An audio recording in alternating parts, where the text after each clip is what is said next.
He's got headphones there. Go on. And now, a special message from the President of the United States of America. My fellow Americans and autists who voted for Trump, it's your boy Dank Brandon here. I want to take a moment to congratulate the DNC on losing another election to Donald Trump. You replaced me with a candidate who has the same likability as Greasy, hobo taint and expected to win, and they say I'm the retarded one. The Democrats said that I was too old, that I was too slow, that I was a joke.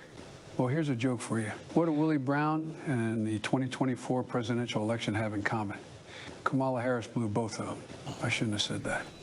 But seriously, I mean, first Hillary loses to Donald and now Kamala.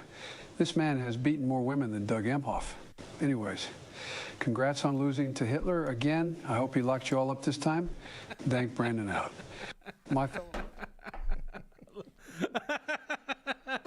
We're going to have some fun on this episode today. I'll tell you what, man, the left losing their mind. Joining me as normal on Thursdays, we'll put it that way, Mr. Liberty Longbeard, Paul Tucci. How you doing there, buddy?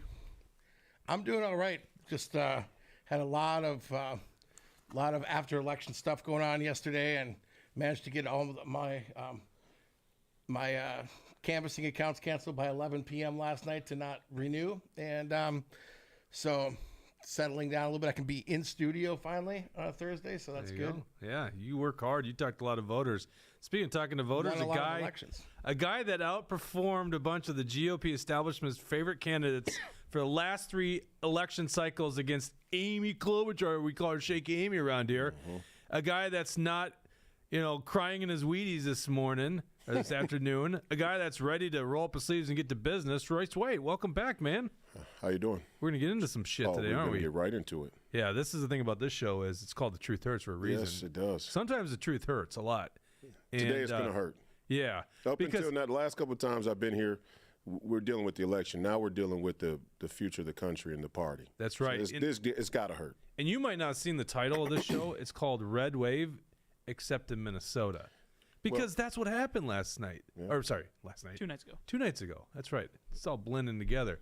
Yeah. It was a massive red wave. Like, Republicans are going to win the U.S. House. That's what it looks like now. They won the Senate. Trump won in a dominant fashion.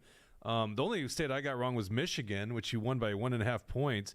Pull up the A3 here, Dawson. Ben Shapiro posted this on Twitter this morning. This is really interesting stuff. This is the trend in the United States of America for Republicans. So where they actually did better, where they're gaining. Scroll up a little bit here. You see this? This is, and by the way, of course, Arizona, it's going to take, what, weeks? Yeah. Like, what's going on in Arizona? Like, yeah, why does it take so long in Arizona?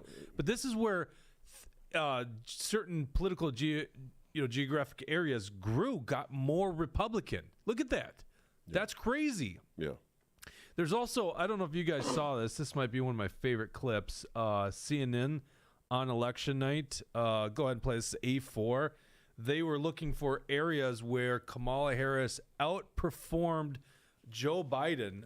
This is probably going to be my favorite video of all time. So once again, they're asking, where did Kamala Harris outperform Joe Biden? Go ahead and play that.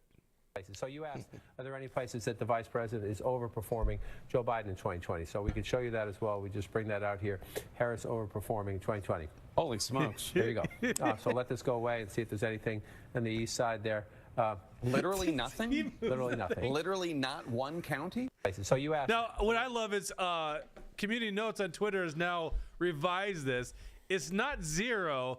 There were some counties that ended up showing that she overperformed. But the night of, to have that, I mean, she just got obliterated. Yeah. And there's so many reasons for it. We'll get into that. Maybe in California later in the night, they found one county that she overperformed or something. Probably, and maybe, because remember, it's like 98% reporting. Did we Hold on. introduce the full contingent of staff? Yes, today? that's where I was going with that. Reading your comments today is the 45th and the 47th President of the United States of America. Former McDonald's employee and garbage truck driver. Saw that meme too.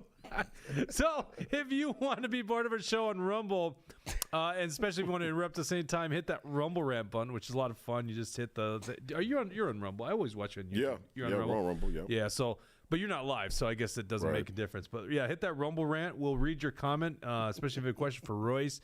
And running the dials, as always, Mr. Deep State himself, Dawson. How you doing there, Dawson? I'm good. I get to go boxing tonight. I'm excited to learn to throw some new punches today. There you go. Good stuff. We couldn't do the show without our great sponsors, Warren Wessel of Keller Williams Realty. If you're looking to buy a home or sell a home, give a good Trump supporter like Warren Wessel your call at 612-419-7453. Not only like-minded with us, but also a very good real estate agent. He's my real estate agent.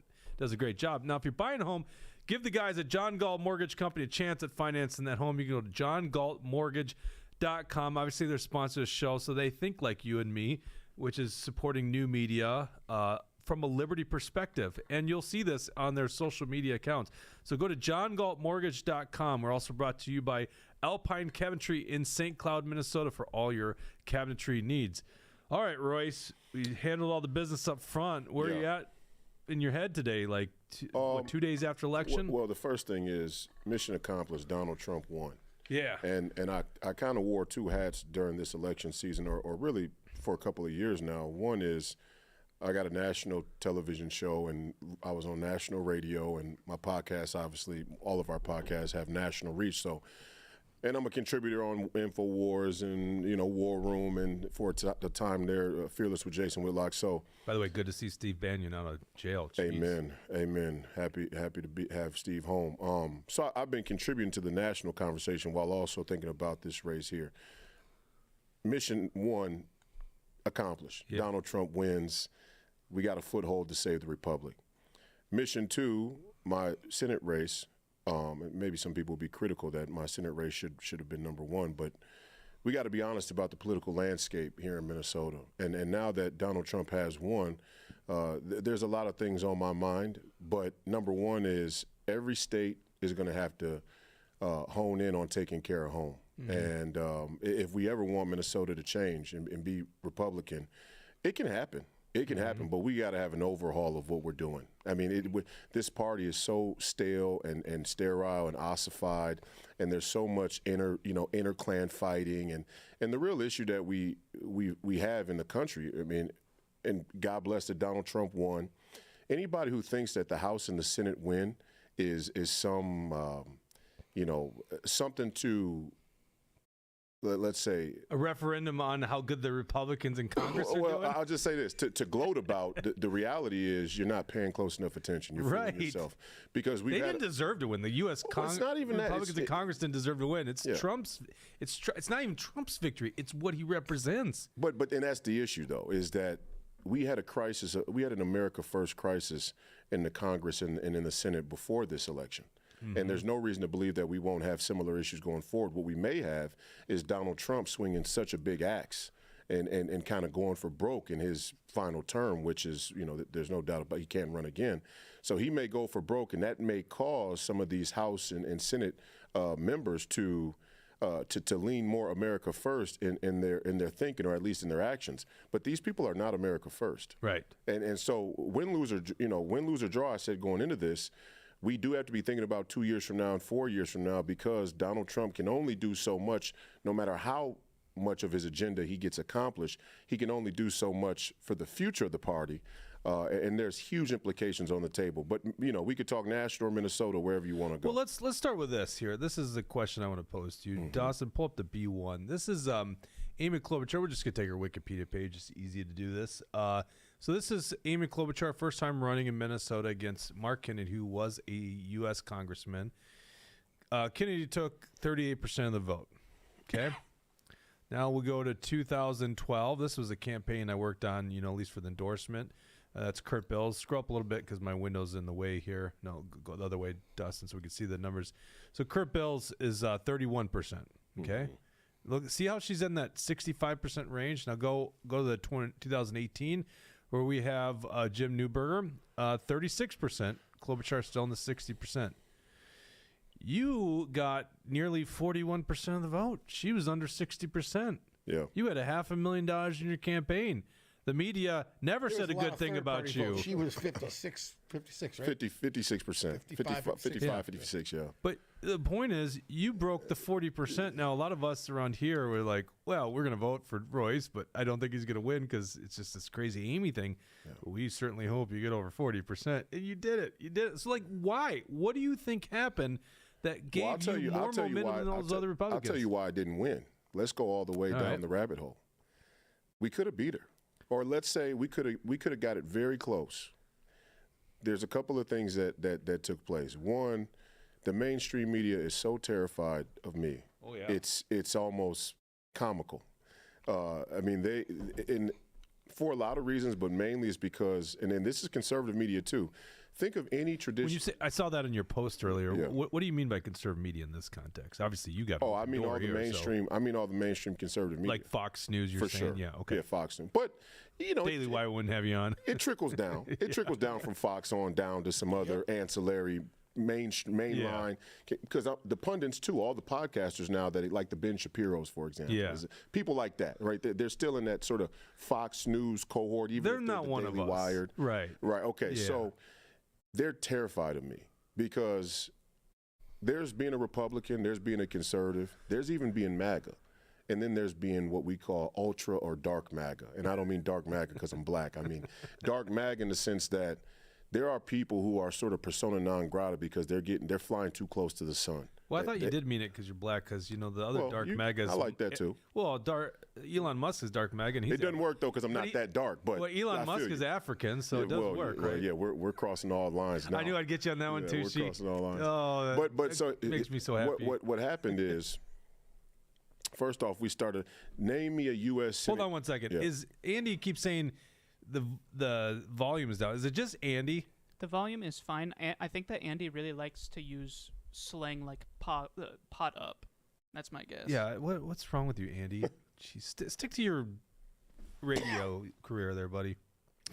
Go ahead. Sorry. Name a U.S. Senate candidate in a race as big as the one with Amy, because she was a former presidential nominee and things, where none of the conservative mainstream media has that candidate on. I mean, not once. I mean, Kerry somewhat got blacklisted, I think, but I mean, not even close. Like you literally just no one cares. Just name me, and also name me a time where, like the corollary to my race here in Minnesota, you could look at and say is Herschel Walker. Now, Herschel Walker and I like Herschel Walker, but Herschel Walker and I have huge contrast in terms of what we're bringing to the discussion. Yeah. It's just not even really close. And I don't say that as a dig. It's just a whole different. Herschel's thing was, hey, I'm a nice, wholesome guy.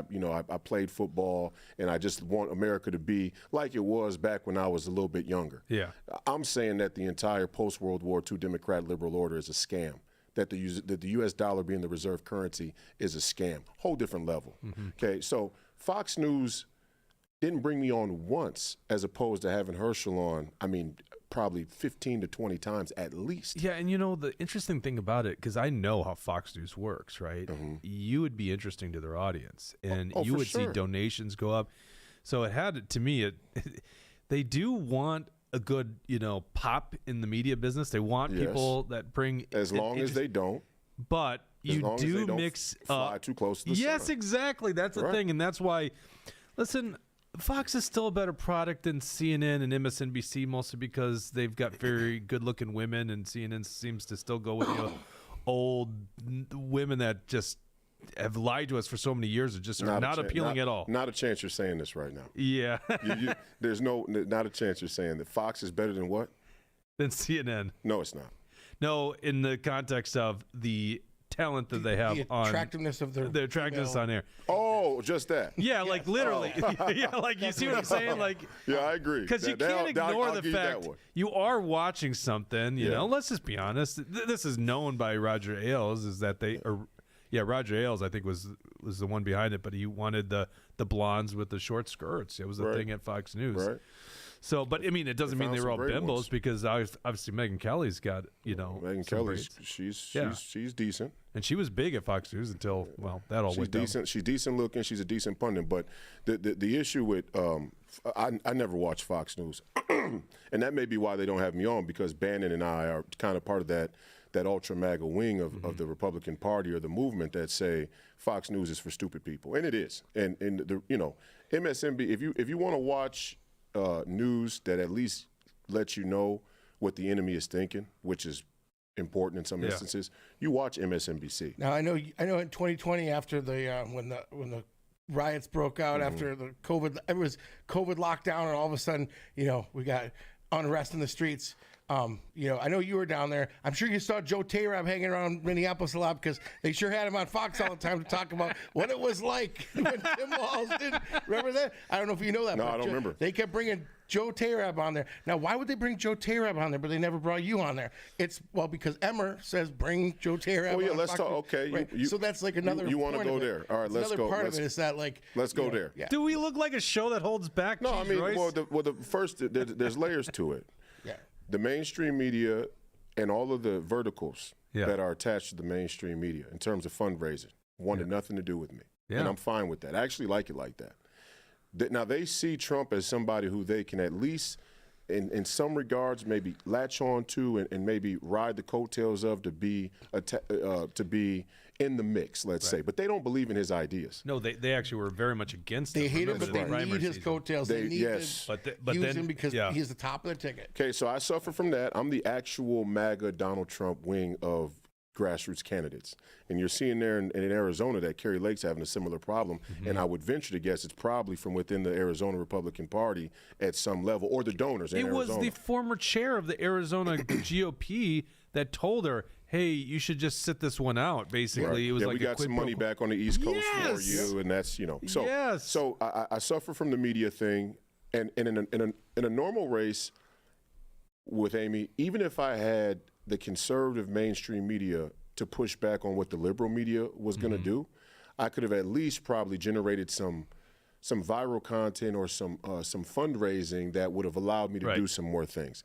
That didn't happen. We know, and the next layer of it was the smears from the liberal media. And their smears were unique. Which is always going to happen, right? 'Cause Yeah, you're- but it was unique with me in that when they attack Donald Trump or they attack a lot of other Republican candidates, they kind of have this air of superiority and arrogance that we will put them on air and we will ask them questions about these controversial things because we believe they'll fumble all over themselves anyway because they have that kind of elitist academic, worldview. Oh, 100%. Right, so they'll let they'll bring a Mark Robertson on and say, let him talk. He'll Right. kind of clip his own wings. They would never let me on to talk about the things that they accuse me of or the issues. Right.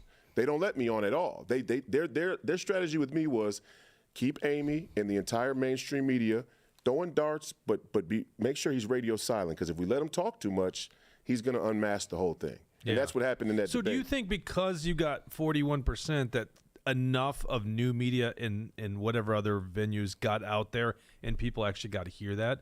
Because you're making the argument if more of the media was on side with you, that message got out, you would have done better electorally. For sure. But you still did better than all these other GOP candidates. What I'm saying is this.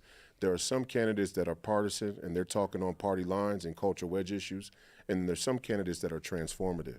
And what we found from the time of the convention, and I'm not saying it to toot my own horn, if there was another person out there that was talking the way that I'm talking, I would give them their props. And there are a few. Yeah. Right? I mean, I'm not saying there aren't any. There are a few, but very few and far between. Right. Even at the highest level of people who are really challenging the status quo, they don't want to fly as close to the sun as I do because there's something there that they're attached to as a part of their political career. So, like philosophically, I agree completely. Yeah. As a practical matter, there's another aspect to it also, and it's like, it is.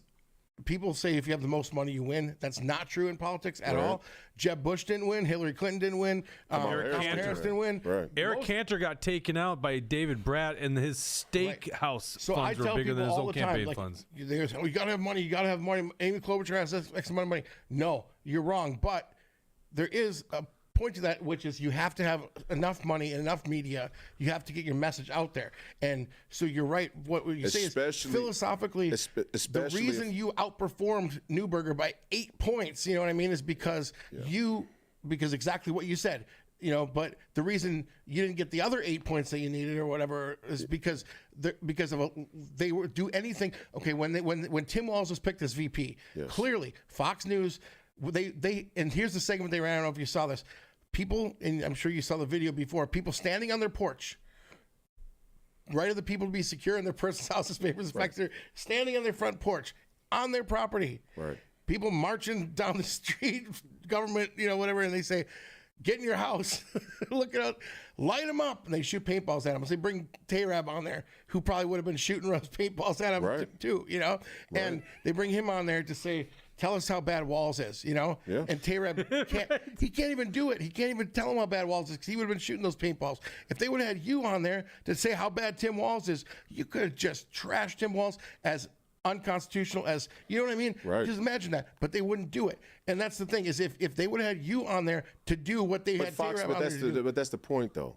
The point is, Tayrab, Emmer, they're on Fox all the time. Fox loves them. Yeah. These are Fox News Republicans. Yeah. And the real issue, to go back to what I was saying about the media piece is, if I had gotten more time to talk in front of the American people, it would have went more and more in my direction the more it happened. Right. Not to say that it was going to completely swing things, but we are talking about a 250,000 vote swing. That's a big swing in some instances, but really you'd be surprised how star power and momentum in media, especially today, gets rolling downhill, and all of a sudden you have a landslide, right? And we talked about this. That's what happened with Trump.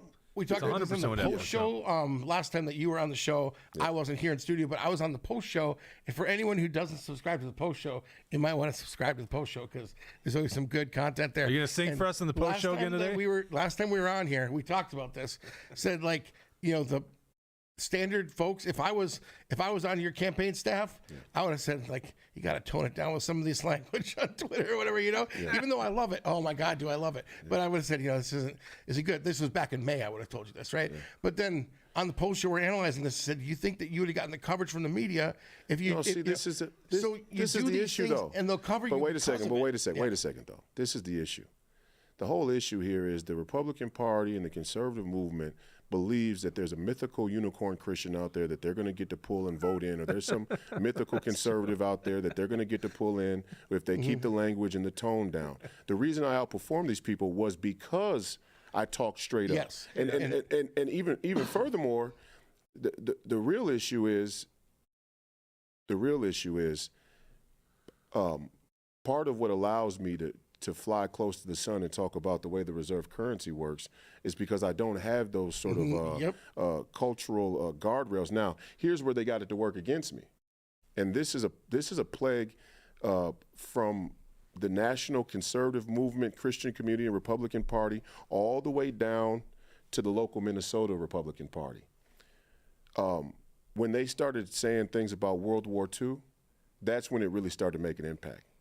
And the reason why is, let's just say it, the reason why Fox News didn't have me on, the reason why Donald Trump didn't endorse me, the reason why Emmer and those guys didn't let me up on stage. I mean, Emmer's a good speaker. I'm not going to take anything away from him. He can speak in a room, but he doesn't hold a candlestick to me. And if he's not careful, I'll be down there in CD6 one of these times, and we'll be debating in an endorsement process too, just so I can get him on stage. Oh yeah, please let that just so I can get him on stage, because he doesn't want any of those that type of. He don't want that. Well, just my point is with Emmer and the whole Republican establishment, all the way up to Donald Trump, and it's not Trump, it's the people around him, and it's the strategic piece of, we can't do this or we can't do that. It all has to do with anti-Semitism. The whole thing was a repudiation of me as a candidate at bottom based on anti-Semitism. Oh, you think that's what it stems from? It's not what I think. This is what they. But your biggest supporter is a Jewish guy. All of them are. Yeah, it doesn't matter. All of them are. No, but literally, he's a Jewish. But they call him anti-Semitic. Do they really? It doesn't matter. But that's how goofy. But listen, and I'm not. Trump's going to overturn democracy, says the person who was. But I'm not saying. But this isn't about the liberal. It's all gaslighting. It's all fake. This isn't about the liberal media. Let's be clear. Let's make the distinction. I'm not talking about what the Star Tribune writes. I'm not talking about what CNN says or what the New York Times writes. Mm-hmm. You know, Michelle Goldberg, right? She wrote a hit piece, the mouthy thing with the women. I'm not talking about that. I'm talking about this party. I'm talking about this movement. I'm talking about the MAGA movement even. We have this strange soft spot under our belly about Israel, in our foreign policy and our military. And because of that, we are keeping ourselves from a vote that's out there for us that we can't even start to connect with because we're trying to hold that narrative in when place. you say vote, are you talking about like what's happening on the left, this divergence of people that are pro-Palestine? Is that what you're saying? No, I'm not talking about the pro-Palestine vote. I'm saying that when you can't talk about foreign policy in an authentic way, in a genuine way, because there are certain pieces of foreign policy that are attached to other pieces, right? So I'm not saying that we don't talk about Israel based on anti-Semitism or non-anti-Semitism. The way that I put it is like I was saying this last fall. There's all these resolutions coming through last October, like a year ago. So right, and all the politicians have to sign on these resolutions. Right. And I tell them, don't sign these stupid resolutions. You know what I mean? Well, we got to sign this in support. I said, okay, I love Minnesota. It's a beautiful state. I love fishing. Love going out hunting in Minnesota. Tim Walz is a scoundrel. And Tim Walz is a problem, and our government is corrupt. And I love America, but Joe Biden is a corrupt son of a bitch, and this government is corrupt. And so don't tell me that I can love Minnesota and criticize Minnesota's government. I can love America and criticize America's government. But if I criticize the government of Israel, that makes me an anti-Semite. Right. Fuck you. But I mean, but I'm not. But listen, I'm not even talking about this is what they call the double cross and the triple cross. I'm not even talking about Israel policy. I'm not talking about an opinion on Israel or Palestine. I'm talking about our nation's reserve currency system is entangled with our foreign policy all around the world, which includes Israel, which is why when I start my 2022 campaign outside the Federal Reserve, the Star Tribune's first article says he's anti-Semitic. Because the two they're inextricably linked. And but see, your average voter doesn't know that. So part of this is they're getting away with so much because they don't understand it. And let me show you how. The biggest tell that Emmer, the four horsemen, that's what I call them. Emmer, Fischbach, Finstad, and Stauber. Yep. And when the Star Tribune asks them, are they going to endorse me? And they say, we're worried about our own races. Yeah. Look at what happened out in rural Minnesota. Look what happened in their congressional districts. You think they had nothing to do with that? In my race, not Trump's, in my race. You think they had nothing to do with that? What do you mean by that? Look at how I underperformed Donald Trump in rural Minnesota. Oh, okay. Yeah, no, if you go through county by county, there are counties where Trump's outperforming me by 8, 9. Now, some of that's just Donald Trump's celebrity. Yeah, he's a star. But the point is, had Emmer and the Four Horsemen supported me, endorsed me, got me to speak up there in St. Cloud, had me endorsed by Donald Trump, it would have carried a certain, and they intentionally didn't do that. Yeah, I mean, obviously Tom Emmer could have used his influence, as he's done many times, like to get an endorsement from T-Rab $1 million in the more than $1 million. Process. More. What, it was a couple million, right? Yeah, come on. And he got smoked. He got smoked because he's a Finocchio. Yeah, and the party. And I could have told them that from the beginning. Well, yeah, and we've called it up many times on the show. Yeah. The party's resources, if you look at their state coffers, by the way, I don't prosecute me, Joe. I know you're going back to work as an AUSA. Don't prosecute me, buddy. Yeah, well, you're lighting your loafers, and this is what the Republicans. But you're not in CD2, so wait a second, neither is he. Yeah. But this is what the Republican Party. We have to understand something right now, and our Minnesota Republican Party needs overhaul, and I know exactly what this party needs to do. I know exactly where this party needs to go. And Carl Jung, he said it best. I'm not the biggest fan of Carl Jung, but one of my favorite quotes, and it resonates so true, is the thing you need the most is usually hidden in the place you least want to go. And right now, the Republican Party, the conservative movement, the Christians, MAGA, whoever in the state, they don't want to have to go down into that city. I watched. This was a rangefinder. As much as it was a huge race and the implications were huge, but each race is still a rangefinder in the long term. This was a rangefinder. People don't want to go down in that city. I don't know who hate Minnesota is. Trump, you want to read some of those comments? Yeah, Trump says, the Minnesota GOP, the HRCC, and many Minnesota Republican legislators, I'm just sorry, a bad impression of Trump, have given up so much ground, they are terrified of taking the gloves off. Is that what you want me to read? And up on top of Minnesota GOP is controlled opposition. They go along to get along. And well, so the way I look at it is... What Royce said, too, as well as the MNGOP and the HRCC, so the House and Senate levels, but also the Four Horsemen, they're They have so much, all the Ukraine money that they allow to get through Fishbach on the Rules Committee and everything, all of that, this is their power base. They are congressmen. It's embarrassing. Now, they didn't grow up as congressmen, right? They grew up as nothing, and now they're all congressmen. So, like, they have this money. They have this, they're all getting rich. And if you're successful in exposing the corruption, it exposes them too. It exposes them, and it exposes their whole system. I don't want to say everybody, but there are some good people in the House and the Senate that supported me anyway. Despite whatever the establishment was trying to do. But I'm coming for them now. See, what they don't realize is I know I've seen enough. Yeah. And this is not about. It's not about Amy. It's not even about the Democrats. Yeah. This is mostly about us. We don't want to have to go down into that city, and it took for me to get down into the city. In a political context, to see how absent we really are and how easy it would be to go there. Like, to the point where there are tons of people who, they signed up to, door knock, phone call, signs, they would do whatever except go down into that city. And that's what Fox News is preserving. Fox News is, and here's the thing, for all you white conservatives out there, and I don't do the race thing, but there is a racial component here. If you don't know that, all you got to do is watch ABC on the night of the election and see how many times they reference black or African American counties when they're waiting for votes to come in. And that's the narrative, whether they're voting Democrat or not. We don't really know because the count is still in question. But that's the narrative. For all you white folks out there, let me make something very clear.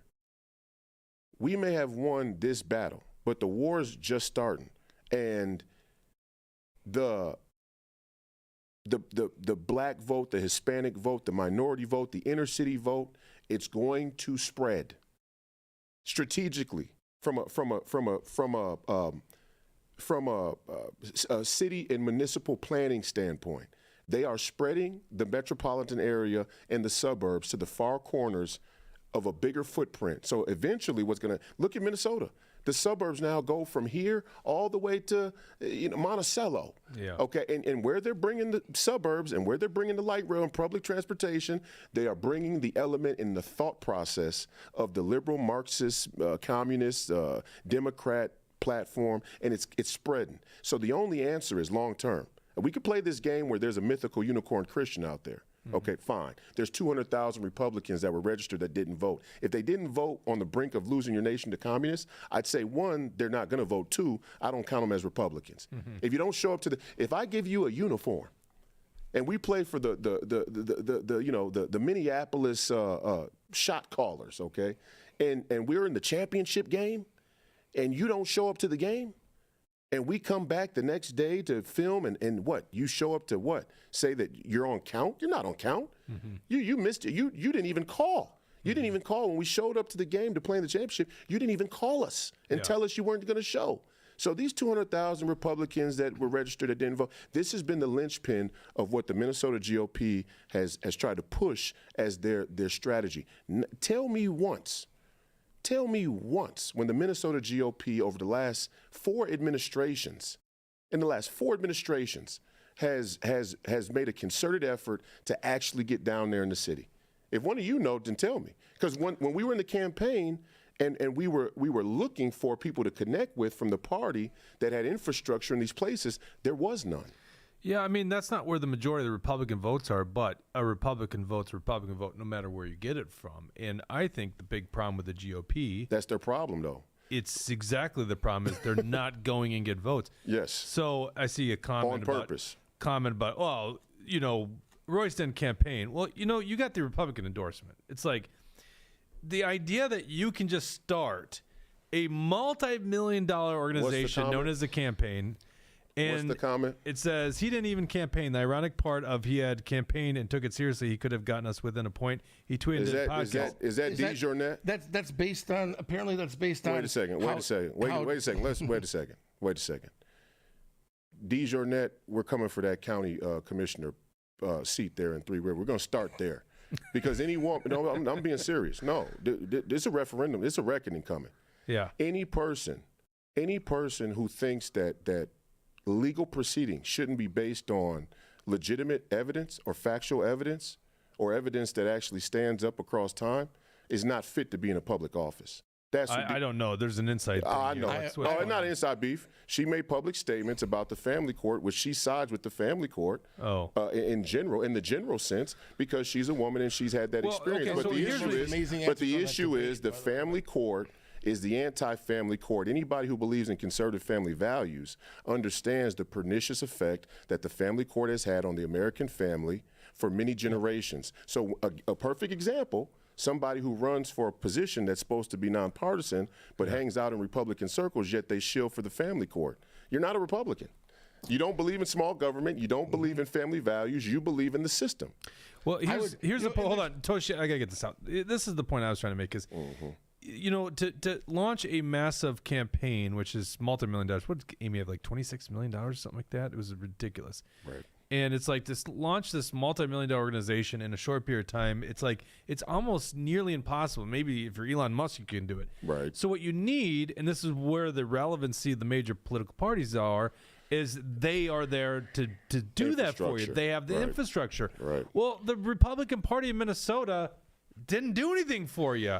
I mean, Well, no, it's not that they didn't do anything; they don't have anything. Well, so I'm not, and I'm not. I don't- right. That's the problem. Like, this how is are we what gonna I'm win this saying. back? I don't want to. I'm not here to. We're in a full-blown fight with the party. The fact that they sent a mailer out statewide. Didn't even mention you. And it didn't have my name on it. That was a declaration of declaration of By the war way, right you're there. loved But- by the grassroots. The But grassroots. the issue, well, wait a second. The issue is this, though. That was the declaration of war right there. But I will say this. Part of the reason why the Minnesota GOP doesn't have that infrastructure, they didn't have much to offer us because they don't have much money. Now, you can make an argument that their ability or non-ability to fundraise says something about them as an institution, but they are very aligned with Tom Emmer and the four congressmen, the four horsemen, and why hasn't Emmer done a better job of funneling money towards the party? He likes the money in his own coffers. No, he actually does funnel some money to some. the federal PAC, which none of that was to your benefit. I mean, from what I could tell, I mean, they did a mailer and they didn't even mention you. But where did you see a dime of this federal money? It seemed Not a like they penny. just prioritized Joe Tayrab. Joe Tayrab. Not a penny. Right. Not a penny. So, And what? but I also have to get go this ahead. out there because Go I don't know if our audience knows this, because the last time you heard from us was at 1 a.m. on election night. Right now, the Minnesota Republicans failed to take back the House, the Minnesota House. In fact, an interesting scenario happened. The DFL trifecta is gone, but the Minnesota Republicans didn't take the House. Means there's a tie, a 67-67 tie. You want to talk about politics getting really interesting? There is a tie in that. And I remember in the pre-show, was it you, Tushi, or maybe it was you, Dawson? It was like, what does this even mean? Like, who's the tiebreaker? It's like, there is no tiebreaker. I This said- like literally hasn't been done since 1979. It's like crazy. I said, so if there's a tie, that means that nothing happens at all, right? Well, a tie might be- vote is a fail. You need a majority to pass something. So, yeah, there needs to be compromise. And so the trifecta last time with 34 senators, 34 Democrats, 33 Republicans, they wanted to pass everything. They slammed everything through with a one-vote majority. Well, now, and we still don't know for sure. Like the House, there's two recounts. It could go to recount, but at this stage, it's 67-67, and you just got to think about what Royce just said. The money was prioritized for Joe Tayrab in CD2, which he lost by, 13 points, was it? 13? You know 13 and a half, yep. 13 and a half And- points. Doesn't even look like... I mean, I saw Tom Hauser tweet this out the other day, your buddy Tom Hauser. Basically, there is no swing congressional district in Minnesota. Every one was double-digit Yeah, win. So it's like they prioritize that. They Everybody totally says ignore you. whatever. And then meanwhile, they don't put the money in the Minnesota House but races. The point, it's on purpose. That's what we're saying it, but not what I don't know. I think it's incompetency, but go ahead. Make your argument. No, it's not incompetence. No, it's not. You at don't all. think so at Absolutely all? I think it not. has a lot to do with it, but okay. No, these people do not want new Republican voters. They like the split the way it is. They like playing as the Washington Well, you're right. They do Generals. want power inside. They of it. like being the Washington Generals. They like Ilhan Omar and CD5. They raise money off Ilhan Oh, they Omar. raise a as ton a of money middle off her. ground- That's, They right. don't want That's a good point. So okay. Now, so you said make the argument. If I like Ilhan Omar down in CD5 and she raises me millions and millions of dollars, why would I want to send Republican Party emissaries on a consistent basis into Hennepin County, where Ilhan Omar's power base is? Yeah. Why would I want to do that? Well, I mean, the argument is you would have a larger base of people you could fundraise off of. So If their idea is not to win I think they do want to win elections to a degree. I think that the powers that be, the highest up people who make these decisions, and everybody else is following along, and the people, a lot of the establishment people that might argue with us everywhere in the comments and elsewhere, they parrot the talking points from the top. But like the people say, Josh Heinzman and the Ron Kreischer buddies, they would rather have Ron Kreischer rather than have Diane, because if they win a majority with Diane and she doesn't toe the line, it exposes them. So yes, they want the majority, but they would take a Brad Tapke over a Mortensen. And we know that. Yeah, we know that for sure. We know that's a statement from the former House. They've done that this year. These 2 seats, they pulled Sue X staff for weeks to go knock doors. Hold that thought, because that's a really good point. We got a rumble rant from double failed candidate. With a tie in the House, that makes institutions like A4L even more important to put pressure on weak Republicans for making shitty votes. That is a fantastic point, by the way. You can go to actionforliberty.com if you want to learn more about what they're doing. You are bringing up a really good point. It's not just the fact that the priority by the Minnesota GOP was to give to the federal races, and really not the federal races, Joe Tayrab. Yeah. It was that literally, as you're saying, Tushi, the House Republican Campaign Committee, the Republicans in the Minnesota House, spent money on such easy Republican districts to try to win a primary for candidates that were refuted by the Grassroots.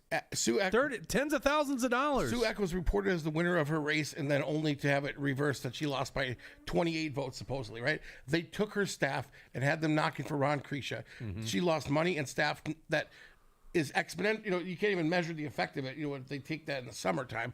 And so, anyway, that they lost these close races. They could have put their priorities there. It was more important for them to not have it's more important for them to defeat the conservatives. Of course, I think they do want the majority, but they'll take them to hire a minority. So you're right. Priority one is power, right? Of their, so to bring that to the whatever it is, center right.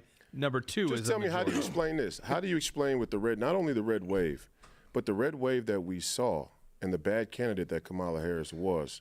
How do you explain the gap between Trump and Kamala being bigger than it was with Hillary?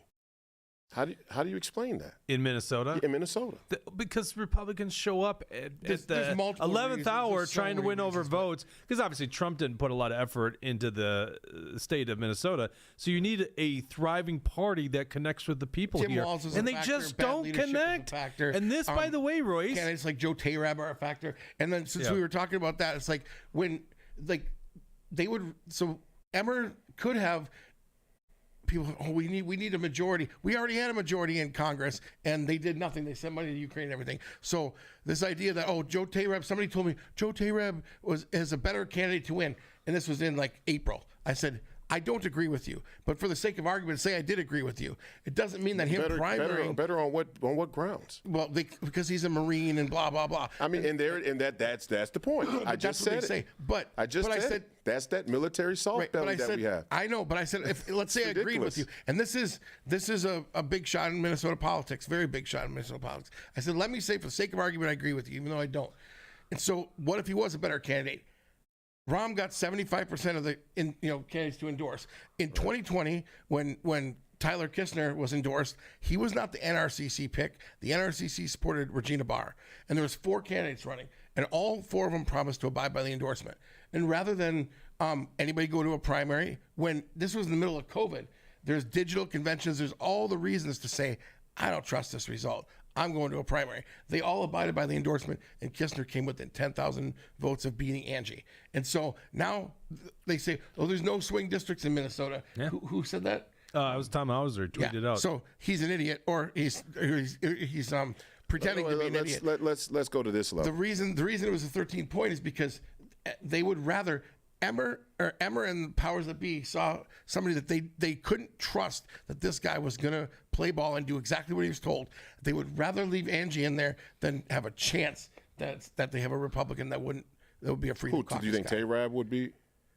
You're talking about Rahm. They wouldn't. At the time they couldn't pin Rahm down as. I'm going to leave I'm not going to be a Freedom Caucus guy. I'm going to do whatever Emmer says. Rahm, they couldn't pin Rahm down to that. So then they decided, well, we don't want him. we'll take Angie over we want Tayrab, but if we can't get him, we'll take Angie over Rahm. You know what I mean? Whereas in 2020, there's no way that you run a guy in a primary and then you win that seat. It was exactly what I've said all the way along. He's going to lose by over 10 points. But so it's not that they're trying to lose, but they would rather take a loss than. Well, let's talk.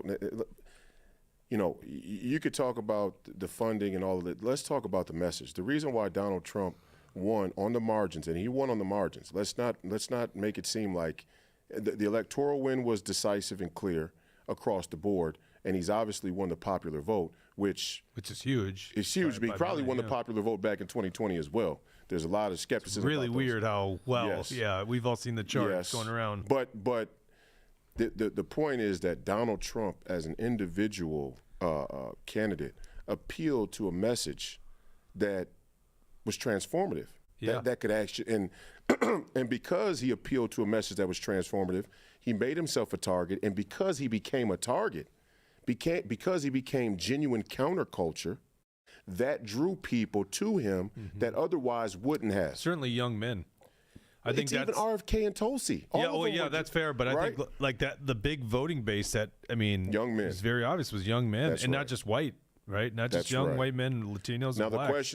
question is, does the rest of the Republican establishment, whether it be national or here in the state, do they actually have the courage, the backbone to appeal to a counterculture narrative that can actually draw votes that they haven't seen before? Okay, so this is where you and I are going to agree big time. No, because you have to change the players on the field, right? Or in your case, on the court, right? Yeah. You just can't. You can't win the big game if you keep going with the guys that fail you. Right. And the idea that David Hans could somehow inspire young men or anyone to be a Republican is insanity. There's no one there, no one that I can think of. You definitely brought in some energy to this party. We saw it. It's not just our show. It was the state endorsing convention, the energy that you brought there, and people. There are two. This is interesting about Royce. There are people. It's not. I don't know how many. Maybe half a dozen that drove around these long truck bed, trailer beds with a sign. I think there was 2 of these out there. Yep. You didn't even make these. No. Yeah, they were made for you. And I think these things were on the road all the time. It was really funny when I was just at a random place and saw this thing coming around. Yeah. I mean, we're gonna put. No one's doing that with Joe Tayrab.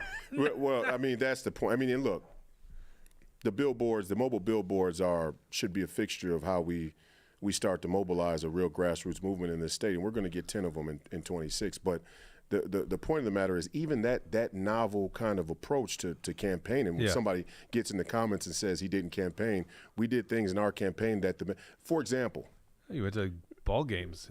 Who in the world missed on going to campaign and pitch the platform of the Republican Party at the professional sporting events? How do you say that that's not intentional? There you might mean it's incompetent, but I don't think so. No, I like that strategy. You know, how do you not? You have 5 professional sports teams. This is where 10 to 15 to sometimes 70,000 people come to congregate in one spot under the auspices of a sort of politically neutral environment, right? You got Republicans and Democrats that go watch the Minnesota Vikings. You got independents. You got people who don't vote who go watch the Minnesota Vikings. Why is the Republican Party not there every Sunday? Yeah, it's a fair point.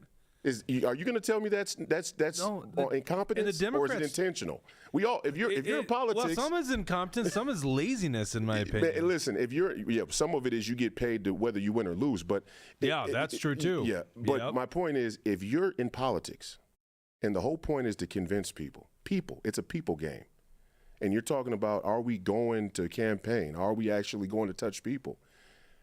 What's more effective today? Going to a door where most people don't answer their doors, they don't answer phones. And we all know that's a universal truth. Right. People are increasingly not answering their doors or their phones. Right. So where is a better way to go touch people? To go door knock at 11 a.m. In the middle of the week, or to go to a football game 3 times where there are 180,000 people, maybe different people, revolving through those games over the course of 3 weekends. It's not even. This ain't even rocket science. Right. This is just basic. Yeah, it's old school campaigning. I mean, this is like, it's not something new, right? People do this all the time. It's the old school way of doing it. You go where the people are. And you're right, they're less and less at home, because we see it in the suburbs, because the suburbs is really where a lot of elections are won. The garage door opens, the vehicle goes in, the garage door closes, right? Nobody's playing in their yard. Well, Nobody's my on neighbor, their they are, porch. but that's the problem. Yeah, no one plays in their yard. No one's Some going out. neighborhoods, They don't know their but neighbors. for the most part. Yeah, people I are in know. their I hope homes. it makes a comeback, by the way. That's one of the problems with our country, is we don't know our neighbors anymore. And then you're right. No one answers the damn phone. Let's People, continue. like about 20 years ago, I think. Well, I don't know if it was that long, but probably maybe it's only 15 years ago. Some people started thinking social media was all this stuff, and so every single election cycle. When I say social media, I guess I mean Facebook, MySpace, that kind of thing. Not podcasts. Podcasts are a big upcoming thing, but people in all these house races and stuff. Primaries and general elections this year. Oh, people on this Facebook page are saying all these things, and I'm like laying out precinct things and say, in this precinct, there's 28 precincts in your district. Look at this precinct. The difference between the top Democrat vote getter, when there's like 7 different Democrats, there's like Walls and Ellison and Blaha and all these people in the state Senate or the state House. There's 7 different Democrats. The top one got 60%, and the bottom one got 55%. And then there's 7 different Republicans. And in this precinct is like there's 4% difference between the top Republican and the bottom Republican, 5% for the top Democrat and the bottom Democrat. That means in this precinct it's 95% party line voters. So you think that you're going to go in and get into Facebook arguments with people and change anybody? 95% of them are voting straight ticket, in this precinct. If you Republicans don't vote straight ticket, though. That's the issue. Let's talk about that issue. Well, the Republicans in the state do not vote. And we just saw the last. And let's go back to. There's a funny thing with Amy, for sure. I'm way down the level from you, though, because I'm saying by precinct. So I was telling this person, if you want to impact, look at this city in your district where 30% voted split ticket. Go knock those doors. Go talk to those people. You're missing what I'm saying. No, you're missing what I'm saying. It's not about how high up or down the ticket you are. The point that I'm saying is the Democrat Party has a vertical integration. Okay, these people have a sort of vertical integration of the voters that they're trying to go get. The Republican Party, Republicans in general, are more open to. Right now, are more open to voting against. I agree, but we can nail it down. We can say Western Hennepin will split their ticket 30-40%. Anoka County will split 30-40%. If you do it by issue, areas won't split their ticket. Again, you can't even start to talk about where you're going or what you're doing until you get the message right. So we don't have to talk about where we're going or what we're doing until you actually understand what your message is, and are you going to win or lose with that message? And right now, we can't do that in the Republican Party. Donald Trump was able to do that, and there was a referendum on the margins in the swing states for Donald Trump, because these are working class people who have felt the punch of inflation and the failures of the Democrat Party. But as culturally, and again, there's a huge number missing of votes. Maybe people weren't energized because it's Kamala Harris or whatever reason you want to say. We don't even know. Okay, we don't really know what's happened here. I got a theory, but I'm going to get that in a moment. But the point is, win, lose, or draw from this election, going forward, if you don't have a real platform, a real message that you can go to new voters with, then you can't get new voters from the outset. So, and my point was the obvious. Okay, their issue was women's rights, women's reproductive rights. I saw it over and over again. No, it was abortion. That's right. That's right. You're mistaken. Oh, look how good their talking points are. And they were obviously willing to pay. The cultural narrative was women in this country are willing to pay any price for Roe v. Wade. Yeah. And there's nothing more absurd and insulting to the identity of women than to tell them that any price for Roe v. Wade is a reasonable price. Nuclear war for Roe v. Wade. But that's not the. But what was your question about 2016 versus 2024? Well, wait a second. What was our issue? What was our message? No wars. Nope. Stop the endless wars. No, that was my message. Oh, what's the Republicans' message? Right. In Minnesota, or are you talking about Trump? No, don't take Trump out of it. I mean, I don't know. That's we didn't go door to door with Trump. I don't know what the issue is that they ran in here in Minnesota. Low taxes, low regulation. Grocery prices. Really? Okay. Public safety. You were better 4 years ago. Grocery. They tried to run on Donald Trump's coattails. But my point is the enthusiasm from within the machine to actually take Donald Trump's message door to door was not galvanized, because the Republicans in the establishment in the state don't actually believe in his message. Well, that's a really good point. And they're guilty of some of the things that he's That's right. campaigning on. And like, so some of- like, why are groceries so expensive? Well, it's not just by the way, I think that is the message. If I could see, mostly is Right. candy is so expensive, which, by the way, candy is so crazy. Going to McDonald's. Look, Lucia. Lucia doesn't look as good as Trump at working McDonald's. But, yeah, they're just as guilty as the Democrats when it comes to why things are so expensive. And By the way, I'm the a lies principled- on inflation are just insane. I'm a to me. principled person. Other people are not as principled when they're running campaigns, right? But like, you know, to me, I don't like to lie about what you believe. But there are certain areas where, like we're talking about knowing where the swing voters are. But you're right. You have to have your correct message to them. But you can do it that way, Tucci, if you want to always be playing some shell game or whack-a-mole game with whatever issues are in certain areas. The real leadership that's needed in this country, the real leadership that's needed in any society, is to fish out the issues at a fundamental level, and you start to build a constituency based on things that are universally true, axiomatic truths. When you do that, then you don't have to play this sort of every 2 or 4 year whack-a-mole with the media and what they're pushing versus what you're saying. What we didn't want to do in the Republican Party is we didn't want to run on an anti-war platform. Right. And we don't want to run on an anti-war platform, not because we believe in unconstrained, unrestricted warfare with unrestricted spending. We don't believe in that. But we know that if we start to dance around that war and military-industrial complex issue, then it links directly back to Israel. So I was a Ron Paul guy in 07, 08, and 20. God bless Ron Paul. He's my spirit animal. So I'm 100% with you on the wars, right? But I'm talking about like we want to elect some Republicans. You're talking about winning messages and stuff. So I'm saying like we all believe a bunch of things, and I don't want to lie about it. But like if let's say I'm hardcore pro-life, but I don't want the teachers teaching little boys that they can become little girls and get sterilized. I don't know if you saw. You mean pro-choice? You mean I'm hardcore pro-choice? No, I'm saying for me personally, Okay. I'm pro-life, Right. but also I don't want the teachers teaching this crap to the kids. I don't want boys playing girls sports. I don't want them to ban coal power. I don't want all these different things. Yeah. And so, which of these things are popular in my community if I'm running for a state representative or whatever, right? And so I might say, ooh, some of these, abortion is not like my top topic for me to go into this community and say we need to ban all abortions. But maybe if I go in there and say the teachers are teaching our children and grandchildren that they should be sterilized, you know what I mean? And it's like, what did Elon Musk call it? He said his son was killed by the woke mind virus. Woke mind virus. Right. And I just learned this recently that apparently during COVID, when all the stuff was going on, his ex or whatever got him to sign some paperwork or something he like broke that on Tucker, I believe. And I was like, that's tragic. Yeah. And so that's another example of the family court system coming down to bringing an axe down on a father. Yep. Because what do you think his reproach, his recourse is to combat the mother on that issue? Yeah. And that was one of your. They probably side with the mom and say that this is necessary.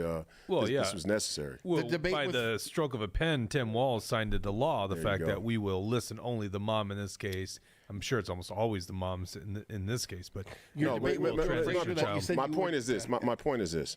Again, you go down to the bottom of it. We are afraid to get rid of the Nikki Haley's and the Dick Cheneys and the many others that I could name throughout the party. We were afraid to get rid of them. They got rid of themselves. Understand this. The Republican Party did not draw a clear line in the sand and say your Liz Cheneys and your Dick Cheneys and your Mitt Romneys and all these other people can go. That didn't happen. Right. They took themselves out of the party. Right. They showed themselves. What I'm saying is, if we had been willing to and courageous enough to draw that line earlier, then we could have built a message that could appeal to the black folks in there that are paying for wars that they can't even afford their own lives, let alone other people's wars. Right. Donald Trump was able to craft that message in a roundabout way, but we need to get much more direct and much more. Let me tell you why. Everybody thinks this is a huge victory, and it is. It's a historic victory. Yeah. But it's not sustainable, and I'll tell you why. If I'm them, I'm letting them win. And when I say let them win, I'm not saying Donald Trump didn't do the work and that he didn't appeal to a bigger electorate. What I'm saying is they held off on the cheating. One, because everybody was watching, but at the highest level intellectually of their movement, they know one thing to be true. It's very hard to say you're the oppressed group when you have all the levers of power. It's much easier to play cultural revolutionary Marxist cosplay. It's much easier to be the cultural revolutionary Marxist when the Republicans have all three branches of government. And that's what you're going to see now. Well, of course they're going to position themselves that way. I can't That's imagine right. they wanted it to be that way, but they'll position themselves that way because Trump's a good boogeyman for him. He's the CNN makes all types of money when Donald Trump is in yeah. office. Yeah, who was saying this the other day? Like, I think MSNBC's done. I'm like, no, they're going to have killer ratings now. It's the because- entire. But again, no, it's not. Their movement is based on grassroots energy. Their movement is based on a sort of ideological, synchronicity between the academic institutions and the media, all the way down to your average person who's only scrolling through on TikTok or Snapchat. This benefits them. They get to drum back up the sort of a cultural narrative that white supremacy now dominates the American government. And they're going to oppress all of these disparate minority, marginal groups. It doesn't. And understand, we're thinking in 4 and 2 year increments. How much? And they know at the top level they know this because the international rules-based order. They believe that Donald Trump will protect enough of the international rules-based order because of his affection and the Republican Party's affection for Israel. So they're not going to take us off. And I'm not criticizing Trump at all. I'm saying that the cultural narrative right now, even in our movement, is we have to try and preserve what we can preserve. They're not taking it, and maybe he does. But it depends on who's around him. If Steve's up in there at the top, Bannon, you'll see them take an axe to things more clean. If not, and you get some of these other more lukewarm on the fence people, you'll see them slow walk it. Well, we don't have time to slow walk it because in 4 years, these people are coming back with a vengeance. If I'm them at the top level, I'm talking to George Soros. It doesn't really matter what happens on a day-to-day level. I have intergenerational wealth, and we're going to play the long game. We're going to play the long chess game. I'm letting him win. I'm not gonna spoil. You think that's what happened? Is they let Trump? They win? pulled off the cheating. They pulled back Really? on the cheating. Absolutely. I felt like there was cheating. Some of it was caught. Look we what were happened wiser after this midnight. time. No. The whole election was after midnight in the swing states. Yep. In 2020. That's where the cheating happened. You saw none of that this time. Well, I don't agree with that. I think the cheating happened ahead of time. there's tons of and it. it just manifested. Okay. Well, there after. might be, but the big obvious There was a ton of cheating beforehand, and Trump something still went won. down after midnight. Trump By the way- still, in spite of all the cheating, Trump was ahead, and that's when they stuffed ballots in Milwaukee and Detroit and Georgia. Yeah, that's what I'm saying. And Those that's things were the there. theory. That allegedly. Wait, are we getting banned on YouTube? Well, you know what's funny about? I was just gonna say this. Back in the day when we talk about elections on YouTube, it would say, to have that little disclaimer, the 2020 election, and now they got the disclaimer up on YouTube, and it's the AP called the race for Donald Trump. I love it. So now we're gonna get the disclaimer on YouTube, but it's gonna say Trump won. But So can I finish saying this though? What I was saying is, gonna have a follow-up question if I'm at the George Soros level, will Donald Trump break enough of the world order to not be salvageable? Hard to say. Maybe he does. Obviously, the narrative is that he will, and he is threatened to, and he might. But Donald Trump, at his core, is a peacemaker and a deal maker. And Right. blessed is the peacemaker because he can be called a child of God. And I'm not saying there's anything wrong with doing deals and making peace. But if I'm at that top level, that WEF, United Nations, Yeah. George Soros, we can play the long game. There will never be another political figure in this country like Donald J. Trump. So I can wait him out. I can wait him out Right, 72 yeah. months and say, who are they going to put up next against Gavin Newsom? Right. Who are they going to put up when we actually will Michelle Obama out, or Oprah, Right. or The Rock? Right. You think The Rock, we've already cracked the door with the reality TV star, and he was a damn good one. It just so happens he had business acumen and political acumen. But the next guy that they wheel out who's a complete celebrity is going to be a total puppet, and that's The Rock. Right. Okay? And they were already talking about it 12 months ago. They asked him on Oprah, would he ever run for president because his likability is so high? He admitted to Joe Rogan. He did Joe Rogan in the last year or two. He admitted that one of the major parties came to him trying to recruit him to run for I think president. he said both. He didn't tell think Joe he said both. who. No, he didn't tell Joe which one. Okay. I think my read at the time was he was talking about the Democrats. But you know what's funny is Makes I could sense. equally see the Republican sure. establishment go, "We don't want Trump, we want you." But my point in saying that is this: if I'm them, I can't spoil the last little bit of credibility that the institutions have. Because we'll never recover, and we'll give Republicans or MAGA, we'll give this MAGA movement too much momentum and fuel going forward. Look at how bad they cheat. I'm waiting them out 4 years, and while I wait them out, I'm reconstituting this Marxist energy that they couldn't do when they had the establishment. Because you can't say both things at the same time. You can't say, oh, I'm oppressed. Joe Biden goes on, white men are oppressed. You're a white man. What are you talking about, dude? You can't do it like that. Now they're going to go to the streets. They're going to weather the storm. They're going to bring down the lawfare. They're going to bring down the media. There's going to be a black man that gets shot on body cam, unjust, completely stupid, and a Joe Tayrab's going to go on the media and defend it. And here is the energy. And the Republican Party is either not smart enough or they're too stubborn to get out in front of that. And that's why we need younger people like me. And I'm going to take this party over, root and branch. And it's starting today. So let them all be on notice. You might resign, don't run again. It doesn't matter. We are coming rooting, because now I saw it all. I know exactly what needs. I know who everybody is, and I know what needs to be done. And we're going to start 2 years ahead of time now. We're not going to start 18 months out. We're starting 24 months out. So yeah, I saw it. Did you announce for this Tina Smith? Every cycle I'll be running. Oh, I'm not wounded by. See, I'm not. It's not personal for me. It's personal when they attack me personally, but the results aren't personal. We have to chip away. And my point about the outstate. Let me give you the perfect example.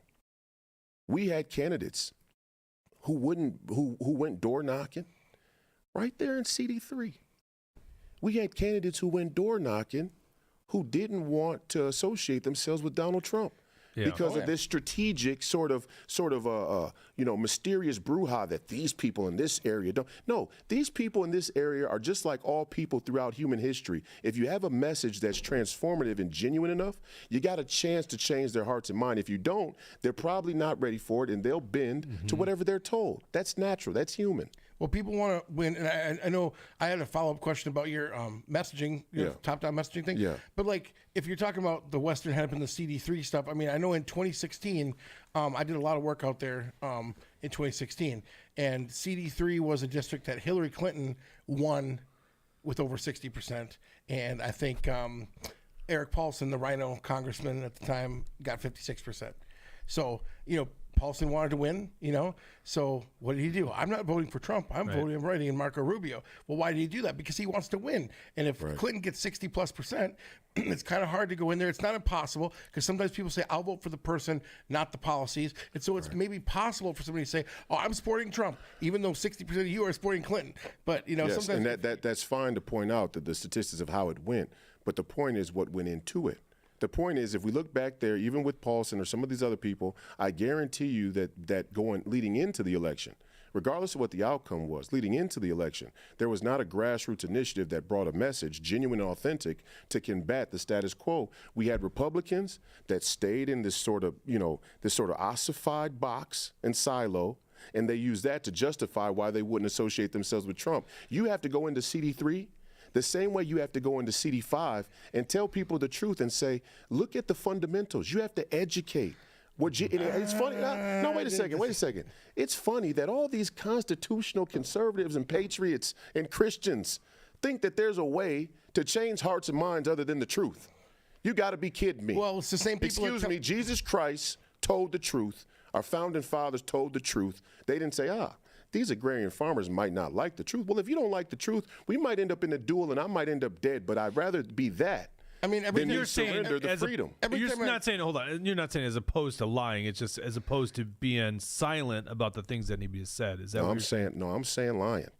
Oh, you're saying what I'm saying is the fundamental, the Achilles heel of the Republican Party is we want to stay attached to a status quo that does not benefit us, that leans away from republicanism and American constitutional values, but at the same time, we want to talk. This is when you say we, you mean Emmer? You mean who? I mean the Republican Party on establishment. Yes. Well, I don't. You know. Can't get on Fox News and talk about the Constitution, but you're not really a constitutionalist. You can't talk. So I guess that this would be such a. I would love to talk about this for hours, Yeah, but yeah. to my follow-up question. was we good have because no time limit. You were Yeah, talking keep about. going. You were talking I'm about just getting your started. I'm messaging, pissed You know, today. the messaging stuff down. So right, I mean, I tell people this all the time. The party is a vessel, and you know, you talk about because people say we Republicans are corrupt, Democrats are corrupt. I'm going to run third party. I'm like, you'll get 3%. Right. They argue with me for 2 years, and then their election comes, they get 3%, and then they never tell me, but they tell somebody else. I had a phone call on the way in here today, and somebody said, you know, so and so called me, and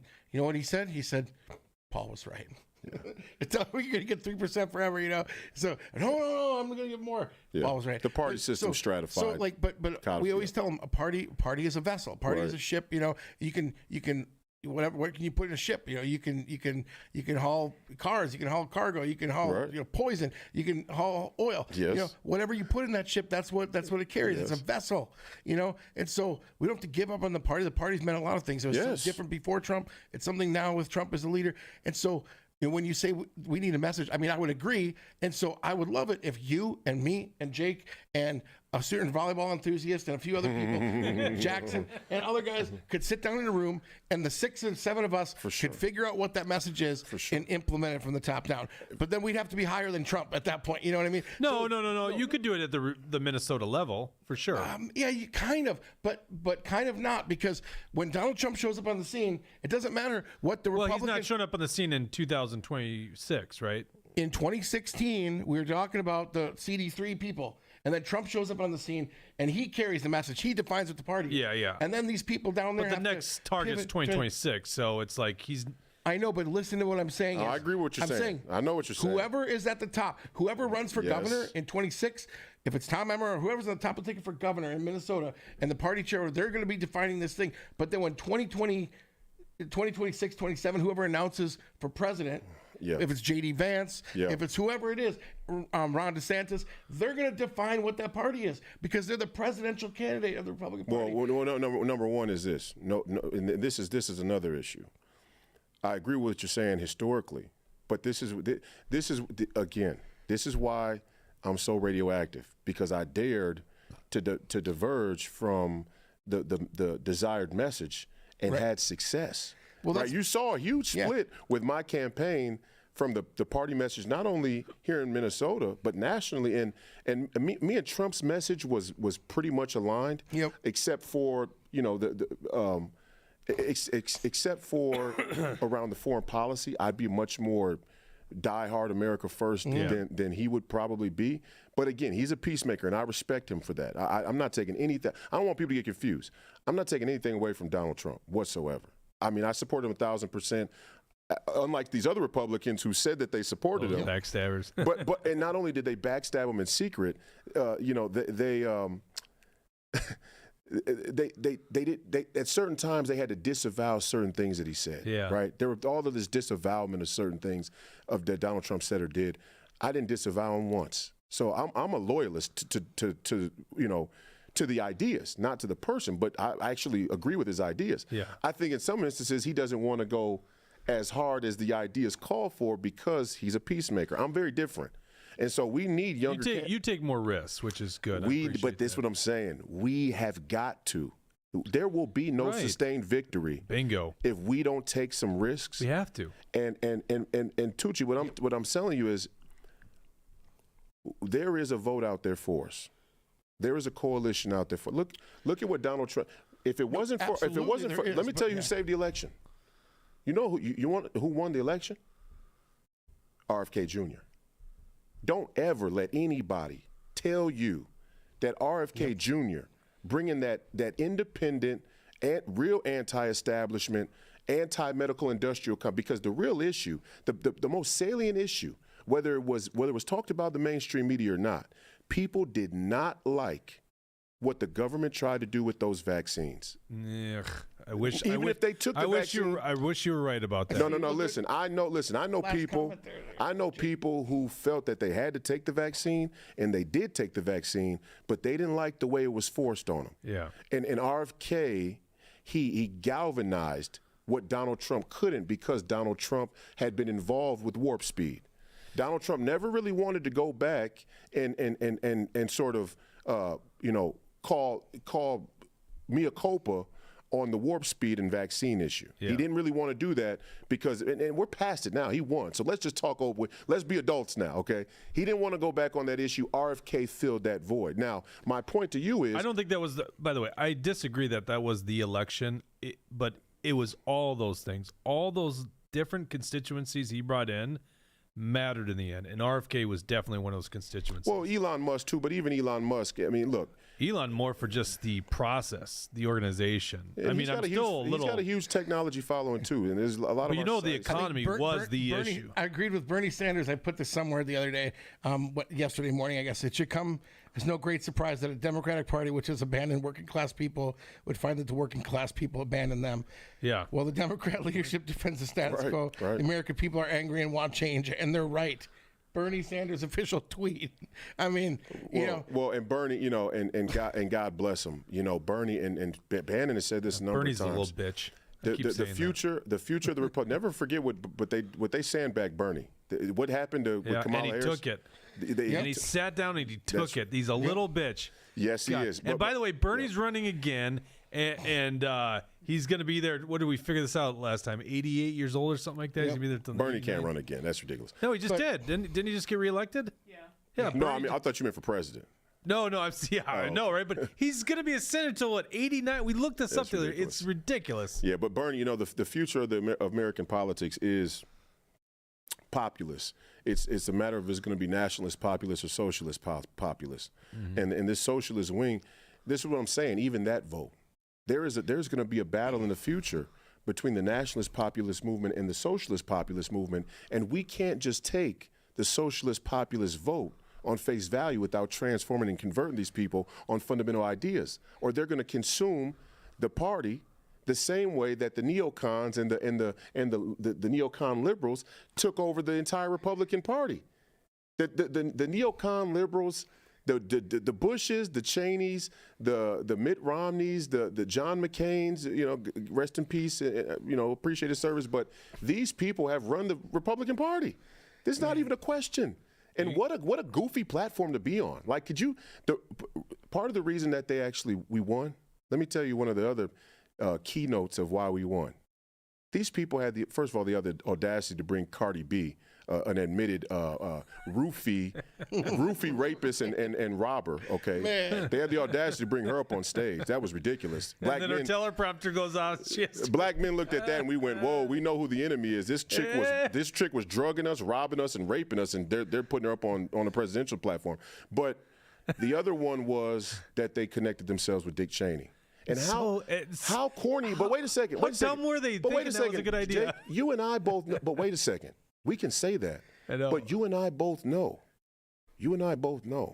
there are plenty of people in this party who are not so, let's say, enlightened to just how ugly of a political figure Dick Cheney really is. Sure, but some people do, a lot do, but not all of them. I know, but to think that those people go, oh, well, Dick Cheney's endorsing Kamala, then I'm going to abandon all my views on No, that's not liberalism. The point I'm that's not the point I'm making. The point I'm making is if we as a party, from top down, had been willing to separate ourselves and draw a line between us and the Dick Cheneys earlier, there's a vote out there that has now been reflected in the outcome of this election. Now, the point going forward is we have to see that for what it is and have the balls to not continue to tie ourselves to this military-industrial complex war hawking. Dick Cheney just proved it. People didn't like that. And it's not just Republicans. There were Democrats over there who went, wait a second, Dick Cheney? I can't roll with Dick Cheney. terrible. But in the party establishment, they're not willing to make that separation yet. I feel Who is Joe Tayrab? He's Dick Cheney. I'm trying to, what's the guy's name? Jesse Peterson had that podcast. He ran a podcast. I feel like Jesse Peterson here. I remember like the other morning, I woke up, it's like 6 a.m. or something like this. Whenever day the podcast dropped, you know, I start watching it and just like, he's like deer in the headlights. You're going all this stuff. He's like, where do your thoughts come from, whatever? And I'm just like, holy cow. And here I'm sitting here like I've been trying to like get clarification on one thing about this thing. Sorry. And I'm just like, I'm lost now. And I'm like, there's like, I'll make it easy. I'll make it real easy. I'm like, we're taking this Republican part, the ultra MAGA this movement now cannot rest on the laurels of bringing together a coalition of what would presumably be some moderate and disaffected liberal Democrats, Kennedy Democrats. That was good. But the only sustainable victory is to pull the Overton window back towards us based on factual, fundamental political and philosophical history. And we can do that, but we have to. The only way we can do it is if we let people who can articulate it do that without being afraid that it undermines the point with which we are connected to the scam. So and we haven't been willing to do that. I mean, every good candidate starts off like when you said about messaging. You know, you need message first before you can focus on delivering the message. You have to have the message. So every good candidate will do a Leesburg grid, will set out their messaging and all their. This is what I stand for and why. Get their major talking points, and good organizations do that too. So maybe if I were elected the Republican Party of Minnesota's chair, I would do that. Sit down and what's their messaging points going to be, right? But then, so anybody will do that. But ultimately, I guess what I was questioning is whoever's coming by as the next president, the next candidate, that gets shaken out in these primaries, and you might have J.D. Vance versus Ron DeSantis versus whoever, and whoever is getting the national, and this is Republicans voting in Rhode Island and voting in California, voting in all these primaries everywhere across the state, get to choose their leader, and that person's going to set some of these things. And so I wish that the three of us and about four more of our friends could sit down, define exactly what the party stands for, and put it up there. Hey, Donald Trump and everybody else, this is what we stand for. Make sure everybody stays on message, right? But they won't. We can't do that. We don't have that power. We can build it. We can do it. We do. We can do it. We do. We can do that here. That's why I ran a statewide race. Right. Well, we can do it. So we could have statewide reach. Yeah. But my point to you is, and I agree with what you're saying, but you're skipping a step still. The step you went to is once the two who are going to, or the few, two or few who are going to declare for president in 28 and 26, then it's going to start to define. No, you front loaded. That's why we're starting now. Well, for sure. By the time one of those two decides to declare, you have to have done the grassroots and groundwork to define the platform and philosophy of your constituency ahead of that. Because once that ball gets rolling, you're a pinball now. You're just going to go with the and that's why a lot of where we are right now is fool's gold. Because we've sort of just been pinballed in this weird arcade of the Nikki Haley, Ron DeSantis, and whoever else opposed Donald Trump, Karl Rove, the Bushes, Chris Christie, all these people who have opposed Donald Trump's message. We're in a pinball between Donald Trump kicking their rear ass all the time and them, but also the Republicans in the party who the grassroots. So my point, two things. One, you make a definitive statement right now. If you were with Nikki Haley, if you were with Chris Christie, if you were with the Cheneys, if you were with the Bushes, go. See, but we've been afraid to do that because in our thinking, we're going, man, the numbers and the margins are so close already. If we lose this Warhawk constituency, we may not have a leg to stand on. But what we've done is handicapped ourselves to the vote that we actually need, but we would need to disavow those people's corruption in order to go get it. See, when I'm in the black community at the basketball games, this is what I'm saying. This is from firsthand experience because I was out in the community despite DeJournette. She's a rhino extraordinaire. She's not even a rhino. She's a Democrat, okay? Anybody who shills for the anti-family court system, they're a Margaret Sanger type feminist Democrat, okay? And we're coming for that Three Rivers County Commissioner, and I'll be walking that precinct for sure in person. We'll see how you do against the tall, handsome, articulate one who tells the truth. Shill. Let's see how many fathers and husbands in your district believe in the corruption and the anti-male sentiment. Let's see how many young people, young men that graduate there in Three Rivers County believe in the family court system and the just wrecking ball that the marriage courts have been to men. And what it's done to families and women too. It's actually hurt women a lot as well. I know that. Skip that. My point is, when I'm at the basketball games, you know what the black folks said the most? And again, we don't know how the black vote really goes. This is another thing the Republicans haven't been willing to say. We accept that the black vote is going the way. Both things can't be true at the same time. You can't say the elections have fraud and rigging, but we're going to take on face value that all these black people are voting Democrats because Meg Thee Stallion and Beyonce say so. Yeah. No. When I'm at the basketball games, I can't tell you how many black men and women come up to me and say, we're so proud of you, and you speaking the truth, and we like what you're saying. We don't know everything about, even my auntie, she called me. She has been pretty much Democrat for a long time, but she voted for me. And she wouldn't tell me if she voted for Trump or not, but the people are coming. The point is, she called me and she said, you know what? I watched your debate and I listened to your debate with Amy, and I didn't really understand everything you were saying, but it was clear that you knew the history, that you knew the facts, and you were willing to put it out there for Amy to contest if she had different facts. And that spoke to me because you had that presence and confidence of knowing. So my point is, when these people come up to me, like just on a single issue basis, they're saying, we don't want to send our money to everywhere else in the world. Yep. The black folks, they're saying, but they also come back and say, some of them who are a little bit more enlightened, they also come back and say, well, what's the difference between Israel and Ukraine? Well, we don't want to send our money to either. Yeah. See, but if you're Republican, you can't go there. Oh, I must be black then. You must be. There you go. We can get you an honorary card. Yes. Can I say the N-word then? No. No, I can't do that. Dang it. All right. Hey. Can I sing it? Hey, No. Marlboro's Can't or sing Newports? music. What's that? Marlboro's or Newports? Oh shit. Yeah, I'm white. See, We can let you hang out at the barbecue, but we can't let you say the N-word. I do love barbecue So, and basketball. yeah. So I've knocked a lot of. I've told you this before. I've door knocked in a lot of neighborhoods, and I mean, I'll tell you what. I've been to 40 states in this country. I've knocked doors all over this country.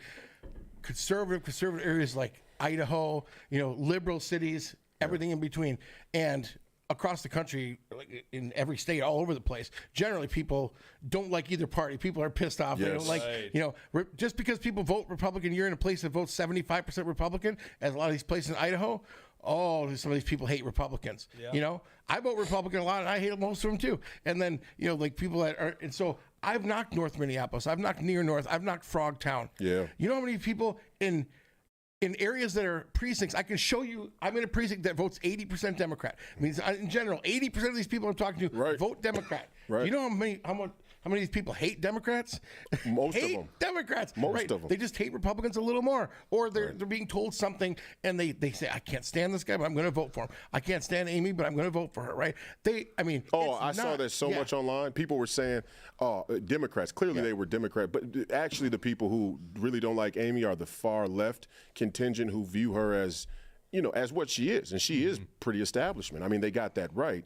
Their solution is something different than our solution. Now, the point is, those people exist, but the key going forward, and it's starting today.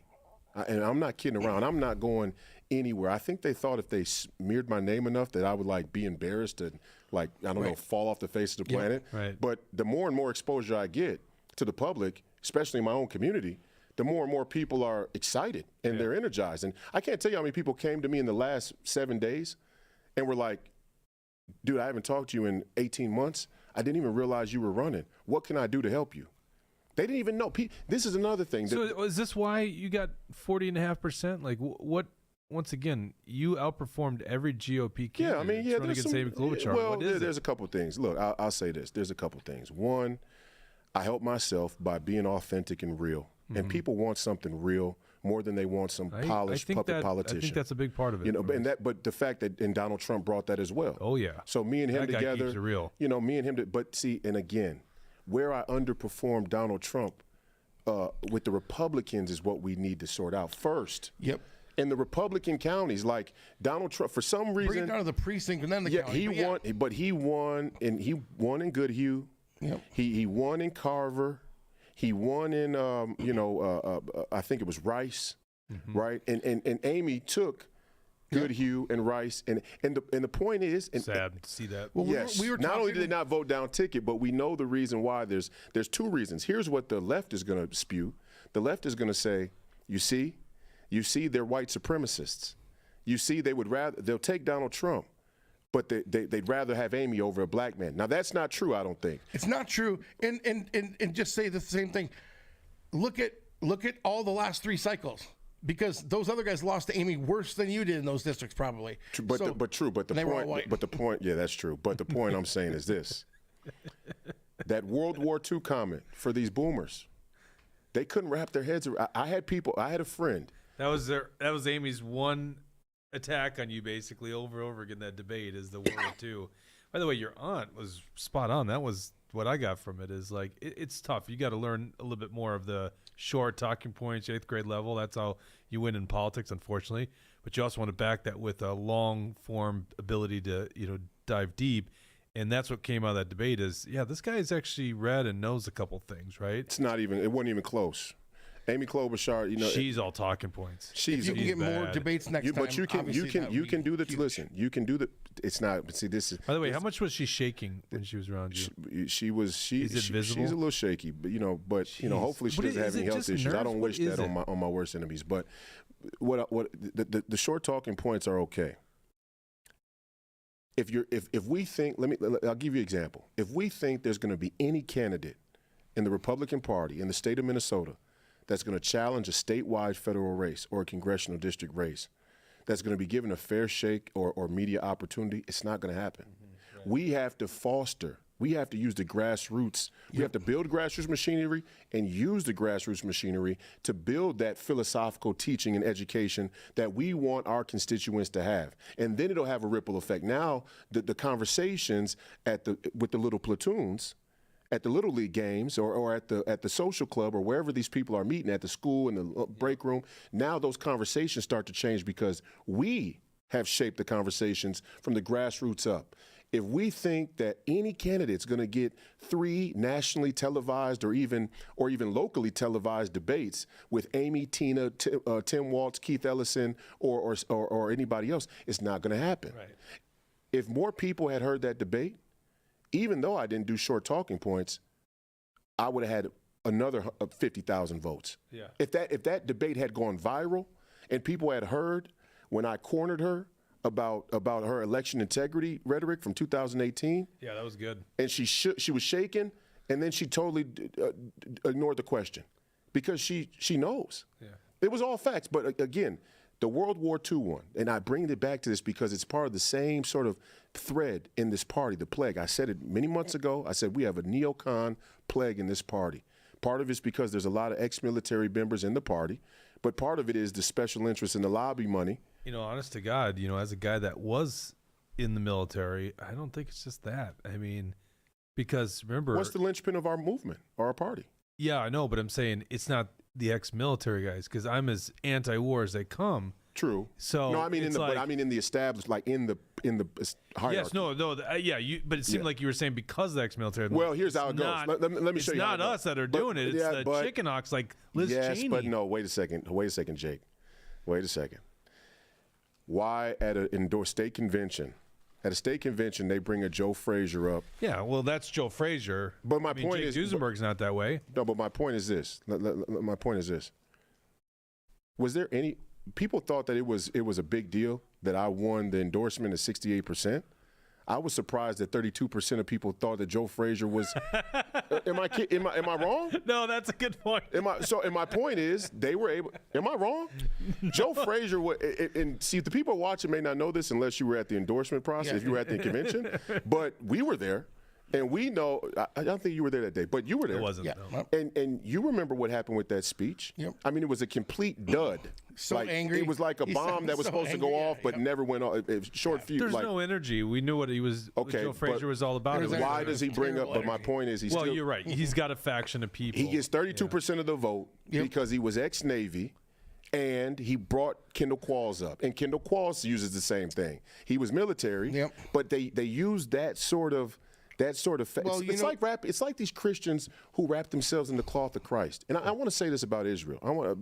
We come back to that. But I got time. David Hand's ex-military too, but he was there. You go. He was the one behind Frazier. I don't know that it's ex-military. Those things are. I mean, yes, they pick the military people. They want the Pete Hegseths and the Joe Tayrabs and the Joe Fraziers. Those are their people that they pick deliberately because they're good at following orders. Well, because they're good at following orders. But remember, Ron Paul had more donations from people in the military than any other, all other candidates combined. But again, now you're talking about a unicorn. Ron Paul was one of those people who was brave enough to stand up and divert enough that it could inspire even ex-military men to go, you know what? We don't need to be involved in these wars and paying more money. See, but we know it. We lived it, right? You can't have any milquetoast candidates bring that type of. They won't bring that type of message. Right, exactly. And that's why I was just pushing back on you because I'm like, I mean, well, Ron was even more of a unicorn than Trump. Yeah. Let's be clear. I mean, Ron was the predicate for Donald Trump in many ways, right? I mean, Ron Paul should have won. But I mean, let me say something about Israel real quick, because I want to be clear, because we get to talking about foreign policy in Israel, and then people are like, well, do you not like Israel? I can't tell you how many times I was on the campaign trail, and I had people come up to me who were Republicans who said this very thing. I like everything you're talking about. I really enjoy, your support for Donald Trump. You're not shying away from that. We don't like Republicans who shy away from Donald Trump. Right. But tell me about Israel, because I heard that you don't. Problem. It's a problem in the Republican ranks. I get Okay, it. and here's my. It's 100% I'm a problem. going to say this about Israel. Yeah. Let me be clear about it. I do actually want to talk about. We haven't talked Okay. about Israel enough, and I'd love to talk to you about Yes, this. let's do it. Let me be clear about Israel. There are religious and holy divisions in this world. We know it. We see it. Are those divisions what they've been, let's say, fueled to be for whatever geopolitical purpose? I'm not quite sure, because when we see the Arab Americans go, you know what, or a lot of Arab Americans go, you know what, we're taking Trump too. Today, Hamas just said, Trump's in, we want peace. Right? And maybe they're doing it because they're scared, but maybe not. My point is, Did Trump say within one day of him winning the election? they know he's going to drop a hammer. By the way, promises kept. him and Zelensky spoke on the phone, right? Already. Well, So, that's good to hear. Well, we also saw it would appear, and we don't know what's fake and what's real. But I saw a video of a mannequin with a Donald Trump 2024 T-shirt and a MAGA hat, and there were two Ukrainian soldiers opening fire on the mannequin. Okay, so and that doesn't speak for all soldiers. We know soldiers can. It's do probably things those Nazi Ukrainians, Hey, right? we don't. Nazi Ukrainians. I can't. No, I'm that's not in fake Ukraine. news. That doesn't happen. But my thing is this with Israel again. Israel, if we're going to fight a holy war, a righteous and divine war, then let it be that. We can't be on both sides of a holy, righteous, and divine war. Right. That doesn't work. It doesn't work morally. It doesn't work ethically. It's not coherent in the logic. It's not coherent philosophically. It's not coherent as a message to bring to a populace of people. Well, Wait a second. When we talk about Israel and all of these neocons and even some of these evangelical Christians who were also afraid of. That's the one that gets me. The neocons, I get it. You Yes. do not care about Palestinian children. That I get. Yes. You guys, you just so much believe in a strong military might that should be enacted around the world, and quite frankly, it doesn't matter about U.S. debt, national debt, which is really what's going to kill us. Right. We just have to be all over the world. So there's no salvation, I think, with an older neocon. Certainly the ones pulling the levers. There is the younger ones, because I was that in college. Right? Right. And then I went. Then Then right? you saw. You're right. Then I saw. Right. Okay. So it's the evangelical Christians, and I know this, and it's so close to me, as if it's like in my family. Yeah. Mine too. And it's like, listen, I don't like to group people in classes. That's the Marxist technique. Okay. Right. Whether it's you're black, you're white, you're Latino, whether it's you're Jewish, you're a Muslim or a Christian. Okay. So I have no issue with Jewish people, right? I have issue with some Jewish people, but not with just Jewish people in general. Right. Same as black, white, anything. Yes. Right. And so, maybe just when you look at the cultural differences and stuff like that, I might have more in common with the Jewish people of Israel, right? And so maybe I'm a little bit more sympathetic to the Jewish people in Israel. But you lose me with killing innocent civilians in the Gaza Strip. Yeah. And it's like, how can we turn a blind eye to that? Yeah. And the left gets it wrong, because the left is advocating for Hamas, which is a terrible organization, and they should be condemned. But so is Netanyahu, and so is the state of Israel in many regards. Well, that must be why they don't like you guys in the Minnesota Republican Party. Well, I don't give a shit about those guys. I mean, Well, I'm just saying because you guys they don't got like that us for a persona lot of non grata- reasons. But I'm saying you guys have that persona non grata status too. But you lose me on killing innocent children and women and displacing it. And the idea that Yes. the Gaza Strip it's always been a prison, by the way. It's been an open air prison. But right now it's in ruins. And literally people are displaced to a large degree. And they don't give a fuck about that. Well, of course. And that's You bad. still lose me before that, and I said it before. I can criticize. I can love Yes. Minnesota and criticize. You can't our even government. criticize it.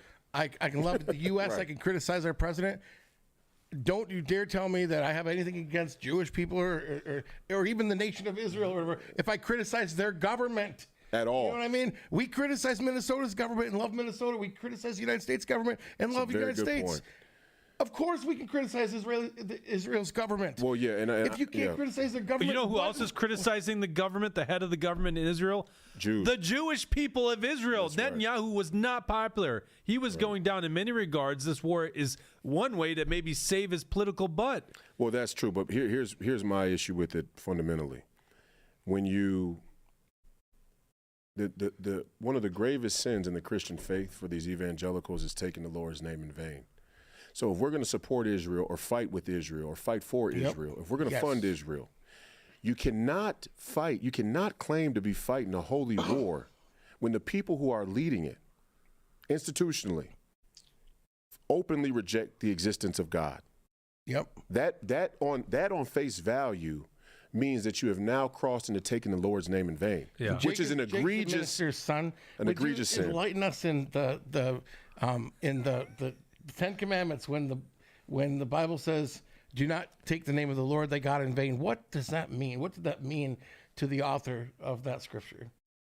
Okay, I'm not the biblical expert. I know that's right. I'm the do you biblical see expert. him? What is he doing here? What's so what that means? What's 2 Corinthians chapter 2 verse 6? People always think that don't take the name of the Lord thy God in vain. They think that means don't say God damn it or oh Jesus Christ I hurt when I hit myself or with a oh my hammer. God. Right, oh my God. It means nothing like that. This was written thousands of years before Jesus walked the earth. Right. And what it means is you can't be, say, a military leader and they say, they come to you and they say, are you worried the people have turned against the Iraq war? And you say, I'm not worried because I answer to higher power. I answer to Jesus Christ. God told me to do this. Right? God has ordained to me. I actually didn't know this, by the way. I answer to a higher power. Know that. I answer to That's Jesus interesting. Christ. That's exactly why I use the reference. I thought it was, just coming from my upbringing, I hate to even say it. I'm curious. Gee, damn it.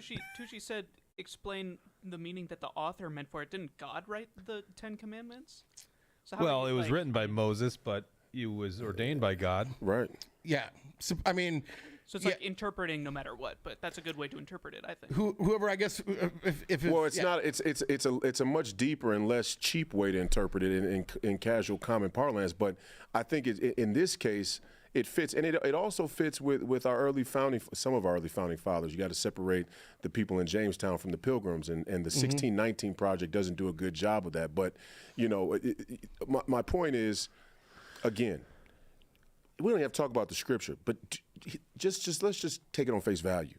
Don't tell me we're fighting a holy war if the people who are leading it reject the existence of God. Right. Now, if you want to say we're fighting a war with or for Israel so that we can have a perpetual and revolving door to justify military spending and inventory turnover, then say that. Yeah. And let the American people choose whether they want to be connected to a war like that on those bases. The Republican Party is not willing to draw those lines. They don't even want to talk about it.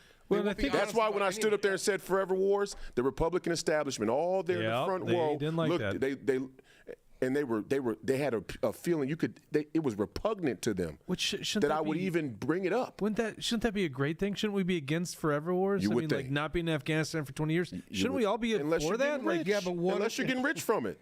Well, that's unless true. your pension's attached to it, unless your 401k is attached to it, unless you but Dick Cheney, I mean, just because he was the CEO of Halliburton has nothing to do with those no-bid contracts over there in Iraq. I mean, he didn't profit off that war. It has nothing to do with reserve currency or nothing. Nope. Traded, nothing like that. And what I'm saying even deeper is I'll go even deeper. So, I got no problem with Jews of Israel, but don't tell me we're fighting a holy war you don't believe in God. As a Christian, I got to reject that. And the evangelical Christian community should hold our leaders' feet to the fire on the same grounds. If you tell me we're fighting a holy war and you openly, publicly reject the existence of God, I don't trust you as a Christian. Now, if you're an atheist and you say, you know what, I don't believe in God, so let's just deal on that base. Okay, that's different. Actually, it's probably less of a sin to be an atheist and not believe in God than it is to say you believe in God and wage some political corrupt Ponzi scheme in the name of God when you don't believe in him. You understand? No, I don't understand. What do you mean by Ponzi scheme here? Okay, so let's say you're an atheist. All right, so we got two layers of people here. We got people who are really atheists, scientific, kind of technocratic, managerial, engineering elite, political elite, okay? And then we have them attached to the evangelical Christian community, and they get to claim on behalf of the evangelical Christian community that they're fighting a war for God. Okay, one, you don't believe in God. Now, let's take it a layer deeper. If you tell me you believe in God, if you are a Christian, Yeah. because remember, these elites now that are waging these wars, they reject God openly. I don't. Yeah, right? I wouldn't say they're great Christians or anything. No, no. I mean, a lot of them openly are atheists. Sure, They don't believe yeah. in God. Okay. So, but let's Well, go I mean, into a lot of them also say they're Catholics.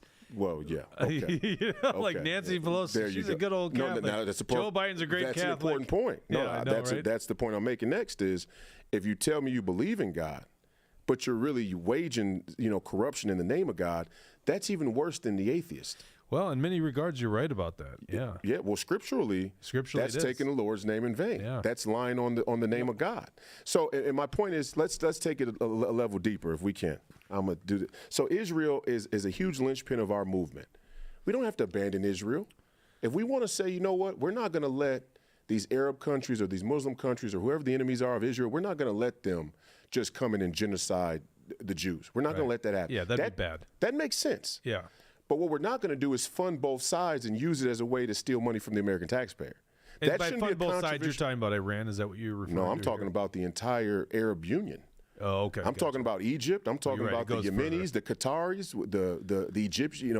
We're on every. Egyptians seem to be a neutral party in this game when it comes to So they Palestine. say. So they say. We Okay. don't know. But certainly Iran, I mean, unleashing- No. So wait a second. No, wait a second. The Qataris are the real funding of terror. It is commonly believed that the Qataris have a huge hand in terrorist funding in the region, not just the Iranians. Although they're self-sustaining, they are oil rich Natural gas. and natural true, gas. true. I've But been we to still give them Qatar. money. We still fund. We still I wonder how much we give Qatar. I've been to Qatar. about We $1 actually have billion a or something They like we that. have a military base They in have Qatar. I've been there. billboards. They have billboards there saying, "You want a skyscraper put up? Call this number." Like, Yeah, that's the kind it's of wealth they have interesting. out So Oh, you know, it's but enormous wealth. but even we go back to your issue, and the reason I bring this issue up is when you look back throughout history, and we had transformative moments politically, culturally, religiously, as a civilization. It came from more axiomatic truth that people had to be, and this is part of the reason why we find ourselves in this sort of, oscillated kind of, movement here politically, is because the scam is so rich in the middle. The fundamental of the scam, the United States reserve currency, the dollar, okay? The dollar reserve currency system is so strong on both sides, nobody can really, challenge it. And so my point is, when you have a message like about war and the auspices of war, or foreign policy, or what a citizen means, that is much different than what has become even it's the economy, stupid. Yeah. I don't even agree with that. See, when you and don't get me wrong, the economy has a lot of effect on people, and I talked about the border and that economic effect, and the debt and that economic effect, but when you say that the economy is the number one issue, Geez, turn your alarm off there, Tushi. that's all Listen to right. this guy. When Why would he even have that? It's because he was late. when you say the economy is the number one issue, Yeah. you've already given over to a Marxist ideology, and we're so gum dipped in Well, the. what do you mean by that? Okay, I'll tell you. Well, please do. The goal of Marxism wasn't about wasn't about the unequal distribution of resources and wealth. That's just a cover story. The goal of Marxism is to destroy God in the culture or societies that it proliferates in, and it's to reduce the human existence down to price. That's what the Marxist ideology really aims to do, which is why the Marxist ideology has not been stamped out of modern society since it proliferated, and the whole system. Right, Karl Marx now is the late 1800s, mid to late 1800s. We're starting the Industrial Revolution, which then becomes fractional reserve banking, the Federal Reserve here in the United States, and then in the mid 1900s, we have the United States dollar after World War II become the reserve currency. Okay, the reason why we can't stomp Marxism out is because, as a society, as a culture, we've reduced the human existence down to price. And when Republicans say it's all about the economy, low tax, low regulation, we've given in to a philosophical idea that aids our enemies. What do you mean it's boggled down to price? I don't understand what you mean by that. Okay. The Marxist idea states that everything is separated based on what? On class and the have and the have-nots. Marxism to me is a struggle for power, right? So they use, the early Marxist thought is economic classes. Their impulse. Yeah, it was economic classes. Nowadays, Marxism is beyond just economic classes. That's what I'm telling you. It's still economic. We don't realize what. This is what I'm saying. People think that Dick Cheney's a neocon. He's a communist. He's a Marxist.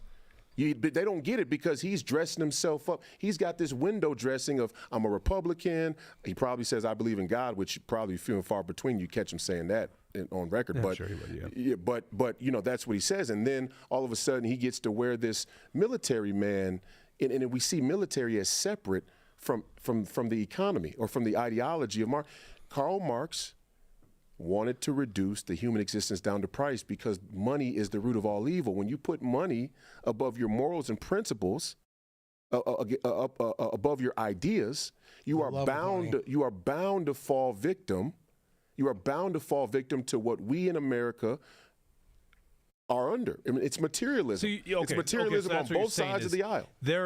They're basically putting us into a box or putting us into a game, and the game is all about money. Yes. Is that what you're saying? Yes, we're in a shooting gallery. Scripture says the love of money is the root of all evil. That's true. So yeah, because money's obviously has utility. Well, and when you say love, you could see that as idealization, or you could see it as the prioritization, or you could see it as the coveting, right? When you say love, it's an inappropriate,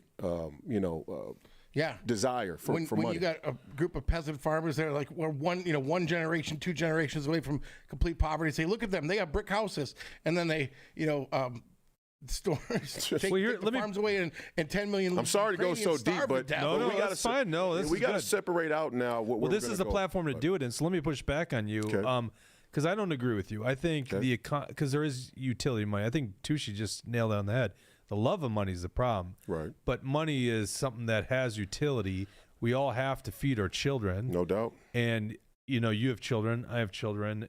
The inflation that we've seen over the last 4 years is immense. Like, this is why you see these mailers about the grocery prices and McDonald's. Yes. So, I'm sure I have greed in my blood like the next guy. Doesn't mean I don't want a nicer truck or nicer things, but in the end of the day, the economy is a big deal for families like mine because literally it's costing too much for the most basic things. Yes. Money buys it, but money is needed, right? The love of money is the root of all evil. In other words, if you're like these Marxists or these people that the government types that say, well, I want everything. I want millions and millions and millions of dollars for doing nothing, for just shaking hands with the senator, then that's an evil thing. But if you're like, I'm willing to get up at 4:30 a.m. every day, get to the factory, build some cars, work my butt off, and then provide a nice life for my family. In the Bible it says if you don't work, you don't eat. But so let me be clear.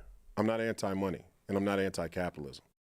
What I'm saying is the way that we've laid money out systematically. This is why after George Floyd, when they said the whole system was guilty, I brought him to the Fed and said, what system are you talking about?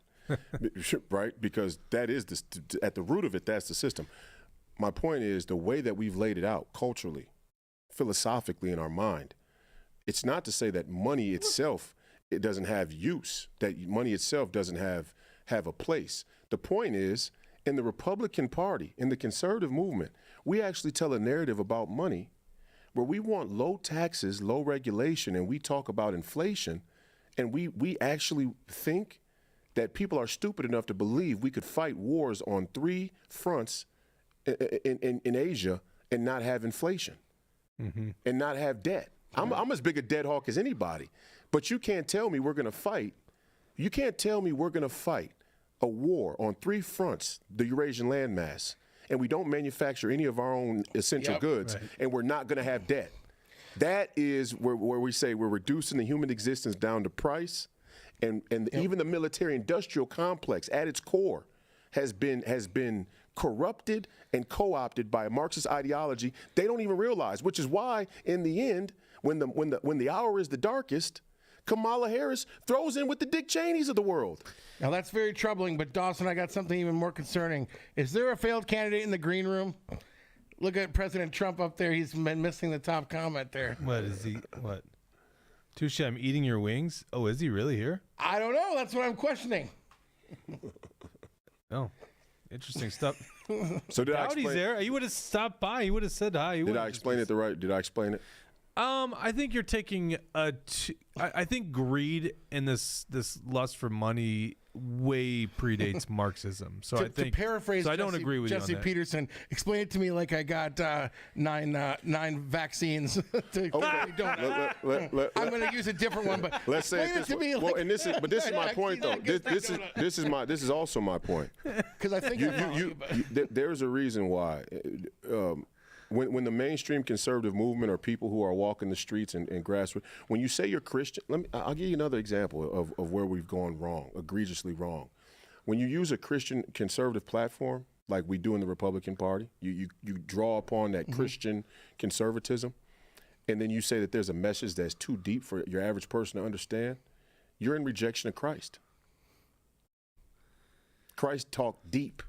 He talked all the way. It was simple. But there was profundity in it too. I mean, and in fact, if you go back and you read the words of Christ as they were scribed in the Bible, you kind of got to feel it because it's so deep yet vague and multi-layered. You almost can't really sometimes make heads or tails of it. Like right. like when and my point is, even that's a sign that we have a crisis of leadership where we say, you know what, and they told me this during the campaign when I ran in 22. You got to talk to the Americans like they're children, like fifth graders. No, we don't. No, we don't. Well, there are and times that's why for we're getting both. our ass kicked. Because Well, there are times for both, though. I would say there are times for both. No. Wait a second. President Xi and Vladimir Putin, the reason they're kicking our ass is because they talk to the Chinese and Russian people like adults. What are you talking about? Chinese do? They don't talk to their people. Oh no, President Xi. Have you ever watched a speech from him and translated?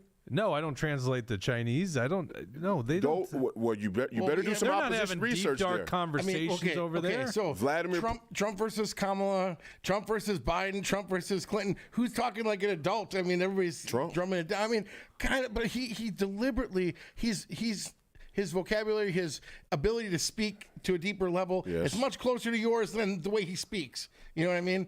He's not just like for an hour long. They're the greatest things. These are the greatest. Yes, These and people are so guess great. what? And guess what? And here's what I'll say.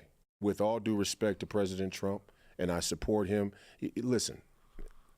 It's a bit much. Listen, this is what I'm saying. This now is not about the victory. We won the victory. We secured the victory. We won. We got a foothold.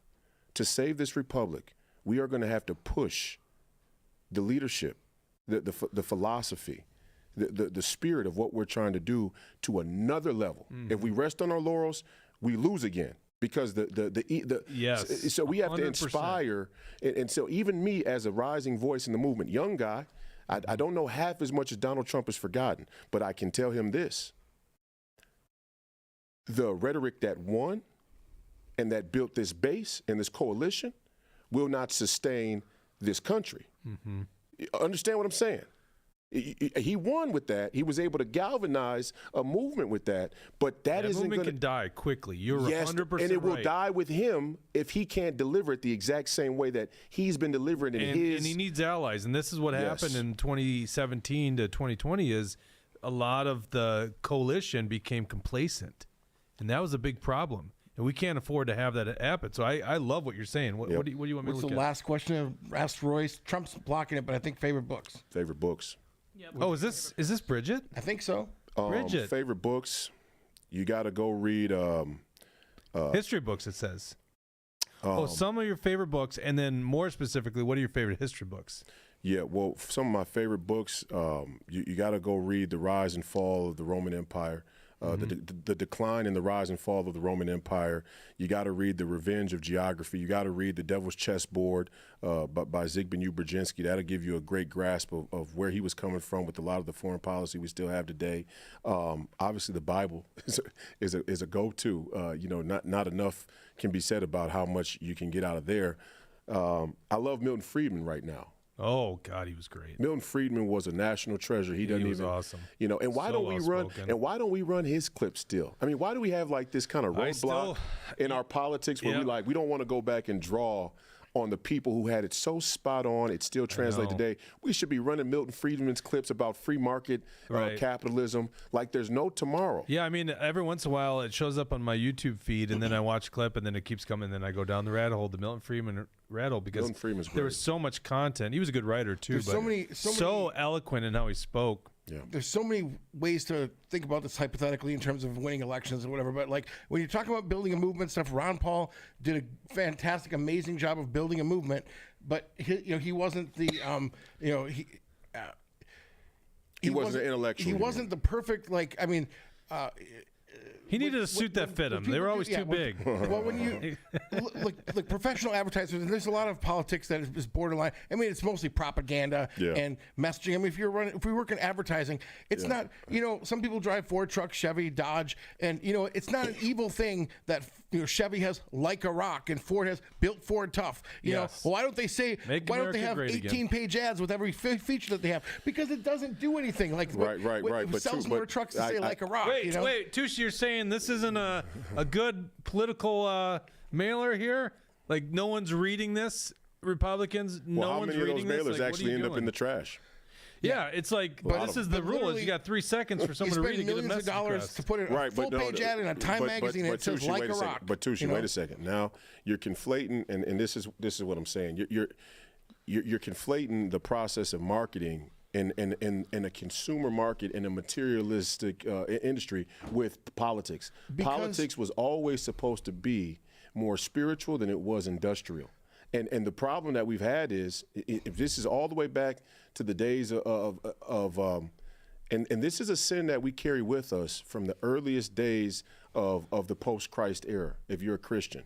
From the post-Christ era, there has been a sort of a teeter-totter of trying to figure out how to market Christianity and how to use Christianity to galvanize certain power bases and post-Enlightenment Europe and all these different times where Christianity rose to the top. But there's other competing ideologies as well. So there's always well, how do we market this versus, and so the crisis we have in our country is not that we can't market the good ideas. The crisis we have in our country is we're not even trying to educate. We have the Republican Party should be an institution of education. We're an institution of sales pitches. Okay, but here's what I would like to see. Like, I think it was before you showed up. I think it was between 1 and 1:15 when we were sitting here chatting. And I said, what I would love to see is I want you on the U.S. Senate floor in the hearings, in a Senate hearing, with all the nuance and all the filibustering for 3 days. Well, yeah, you can do it. That too. But I want you when you have a witness before you in the committee, you take that to them. You clip those things on YouTube. You're a U.S. senator. Those things are go viral. That's where the education comes in. Yeah. And when you're campaigning or when people are campaigning, it's like Barack Obama won saying hope and change. You know what I mean? Like, I'm not saying you can't shorthand them. I'm saying people. But what is the message? See, here's the thing. What you're missing about Barack Obama is this. First of all, they're working from, and this is the issue. This is the fundamental issue here. The Barack Obama faction of American politics and global leaders are working from a base of being willing to compromise the morals and lie. So they have a leg up. The only way to combat that is if your philosophical and spiritual moral ethic underpinnings are airtight, and now you can start to add the marketing layer on top. What I'm saying is, as a Republican Party, we don't actually have that underlayer. The Marxists do. They know what they're trying to get at, which is why they can sell you any top window dressing they need. They could put hope on it. They could put change on it. They could be don't go back. They could do racism. They could put love and joy. They could put whatever one word on it they want to, because they know what they're trying to get to. I don't think our movement really knows what it's trying to get to, or we're not in agreement. And that's what we have to sort out. And as soon as we do, as soon as we sort that underlying issue out, that fundamental, then we can window dress up any way we like, and it'll be backed up by our action, which is why we could win for 100 years. Because what we say is actually going to be what we mean. What the Marxists are telling these people is a lie. They don't mean to bring them prosperity and well-being. So as I mentioned Ron Paul just in passing, but like generally, I'm trying to find anybody who is either a political candidate or just anyone in society, and maybe you guys can think of a few names. I'm drawing a blank right now, but like who has accomplished what you're trying to accomplish. I want to see like who has done it, how has it been done, where somebody stands up and says, I'm not elected to anything. I'm not a senator. I'm not anything. I'm just going to start, like, people have written these great books and nobody reads them. And they say, well, why don't we go back to Friedman anymore? Why does nobody read them? You know, and I'm looking for, if somebody is a senator, they're nowhere near as articulate as you. And they get to interrogate these people in the hearings. Like I said it the other day, I think on the show, you know, it's like, you know, somebody said, oh, Cruz is going to win his election. He's like, you know, so I said, I don't care, because Royce will be in there. He'll be, I don't care what Cruz is going to do interrogating somebody, you know. So I'd be a good cross-examiner. But you get, you know, so you get, you know, we haven't. I can't think of anybody. There might be a few of them, and if so, let's look at what they've done, because that's what you're trying to do. Well, let's talk about cultural impact. Who are able to shape this thinking. Let's talk about, because you guys aren't saying the same thing. You're talking about cultural impact. He's talking about winning independent politics. voters are a small number but it's of people. the same thing. So, now, if you let's hope, but I don't so let's say think it is. 50, well, let's say this. If you telling me, are you telling me? Wait a second. Are you telling me that you think that? Let's go to the root of this shift back in 2016. Just one second. Jordan Peterson. Wait a second. Jordan Peterson. What Jordan Peterson did in 2016 is unquantifiable. It's had unquantifiable impact on the cultural shift of how men started. And Donald Trump drew upon that, and it's grown. But the way Jordan Peterson explained it in the time that he explained it in is extraordinary. Nobody thought that Jordan Peterson, or let's say Joe Rogan. Joe Rogan, for example, everybody said, oh, you got to give things to people in 15 seconds. Well, what about Joe Rogan? He's doing 3 hour long. Fantastic examples. Yeah, but I think we're talking about two different things. Did you point to me? Because I don't have the sweepstakes up. We have 2 tickets, front row seats to Jordan Peterson, St. Paul. So we're going to put that up. And people. Shameless plug. There you go. Yeah, isn't that great? So, yeah, we don't have it ready to go. But good. And we'll probably have, like, show supporters. Post show will probably have more tickets or something like that. But we're going to give those away. It's like late January, I think. 25th.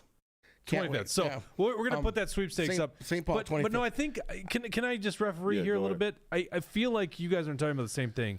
Jordan Peterson's not a politician. Jordan Peterson's not in office. I mean, but he's making an impact. You're right about it. But Tushi's mind is, how do we take someone who's got a lot to offer and make him successful in politics? And can you find an example where someone is effective in getting a political career started that can't speak? Or shaping the culture? So I think half of the problem is that we're not even going to the door. We're not even going to the community. Peterson's answer was that's true too. Peterson's answer was a great answer. But part of the thing is, if you look at, again, I've shown it again and again, and people will always tell me, oh, well, we're going to do this, third party, social media, all these things. We're going to change this and that, and I've never seen it happen. So when I say, look, in any of these states, in other words, you look at any state there is, in 40, even the country, 40 million Republican presidential voters, 40 million Democrat voters, that'll never change, you know, and you're not going to convince them of anything. Right. So You're fighting for the middle third. Who makes up the difference? The people who don't hold hard positions. I like abortion a little bit, but I also, maybe like this a little bit. They're all over the place. They don't know what they believe. They don't have a strong, thing. They're the ones that don't pay attention till the end, like the lowest common denominator, and they decide everything. So you speak, and people are like, hey, go America, 9/11, and then people like vote for them, right? And that's where we're at, because of that's how you get elected, to the U.S. Senate. That's how these idiots get elected with their $20 million, because that's who decides the election. These middle people who don't. No, the reason. No. Wait a second. Let's be clear about something. That's partially true, but it's not true. The reason that idiots get elected with $20 million is because both parties have participated in a two-party system that's meant to prune populist candidates in the primary process. Absolutely. And so we've actually never really had an American culture that's proliferated where real, genuine populist candidates have consistently made it through endorsement process to test, to litmus what the American people really want to hear. Trump did it in 16, and Trump did it in 24, and that's about the end of the list. Okay, that's what I'm saying. And so that's one element. So they give us Ron Paul in 2 years, and he never made it through. They give the left Bernie Sanders, doesn't make it through. Well, Ron Paul. Well, first of all, Bernie was sandbagged. So let's be clear about that. He actually should have made it through. They wheeled out all they marshaled all the resources so that they could prune him off. Yes, but that's what I mean. They give people enough to. They give them their and Ron Paul should have made populist candidates. And Reagan was probably, let's say Reagan. If you're asking me one, and I'm no Reagan sycophant. I'm not like these other Republicans like Saint Ronald Reagan. Yep. Ronald Reagan, Iran-Contra, and the security state that erected under Ronald Reagan's administration is an infamia to American constitutional values in every way imaginable. But Ronald Reagan was a hitter, intellectually. Oh, yeah. I mean, and when you really go back and listen to Reagan, you know, when you go back and listen to Reagan with Buckley and Reagan in the debate with Bush. Seems like you've gone down some 80s politics channels on I mean, YouTube it used lately. to be This something. is great. I mean, I don't even understand. It's right. It's what way we different accept now is crazy. It's bad. And I was that's watching actually Kamala Harris the whole time like, I know some leftists even from I back in know. the day It's like that were good. I know. You know, honestly, how's the election even this close? Like, Yes. with her. Yes. All right. I am getting a little time conscious. So All what I'm right. going to do is we're All going to right. move to the post show here. Let's do it. I want to play a game with you. It's is this person a cuck or not, Royce? Okay. So we're gonna play a clip and then we're gonna go through some people's only. It should be.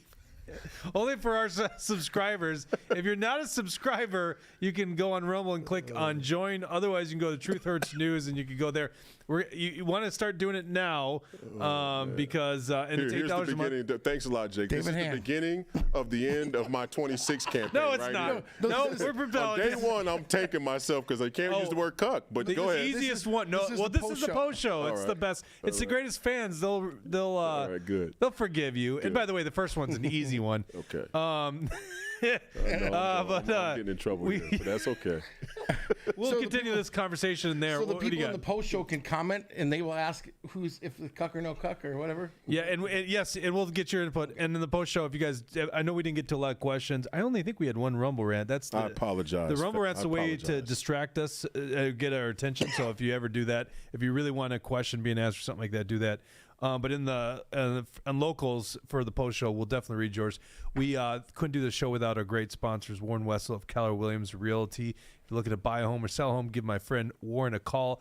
Also, John Galt Mortgage Company. If you're buying a home, go to johngaltmortgage.com and Alpine Country in St. Cloud, Minnesota. Once again, just click on the join on Rumble or go to truthhurtsnews.com to join. If you're a new subscriber, that's how you would join. Otherwise, all the people that have subscribed, you probably know how to get there. You don't have to watch it live. You can watch it after the fact if you're a subscriber. This show is powered by the people that support the show as subscribers. $8 a month. It goes a long way. Otherwise, it's like a 1 month discount if you do the annual. I think it's $88 a year. So so we're going to be here still with Royce. If we could do about probably 15 more Let's minutes. do it. You got Let's time? do it, man. And then maybe we can get Tushi to sing just like he did at, 12:30 at night? Live, huh? No, it was That'd be good. Well, great. we had a lot of Rumble rants come in, a lot of Rumble rants, and some people paid $50 to have Tushi sing. And you might not know this; he's a great musician. No, I was here the episode where he did the jingle. Remember? That's right. Oh, which one was that? Yeah, you yeah. did the- We you need did to do more jingles. Oh, yeah, you guys played the Heinzman one, and then I did live the Global Experience. They're both Oh classic. my God, we need to have Classic. Okay, I have some ideas, Tushi. So anyhow, we're gonna go to the post show on locals. For everyone else, we'll be back on Tuesday. Take care.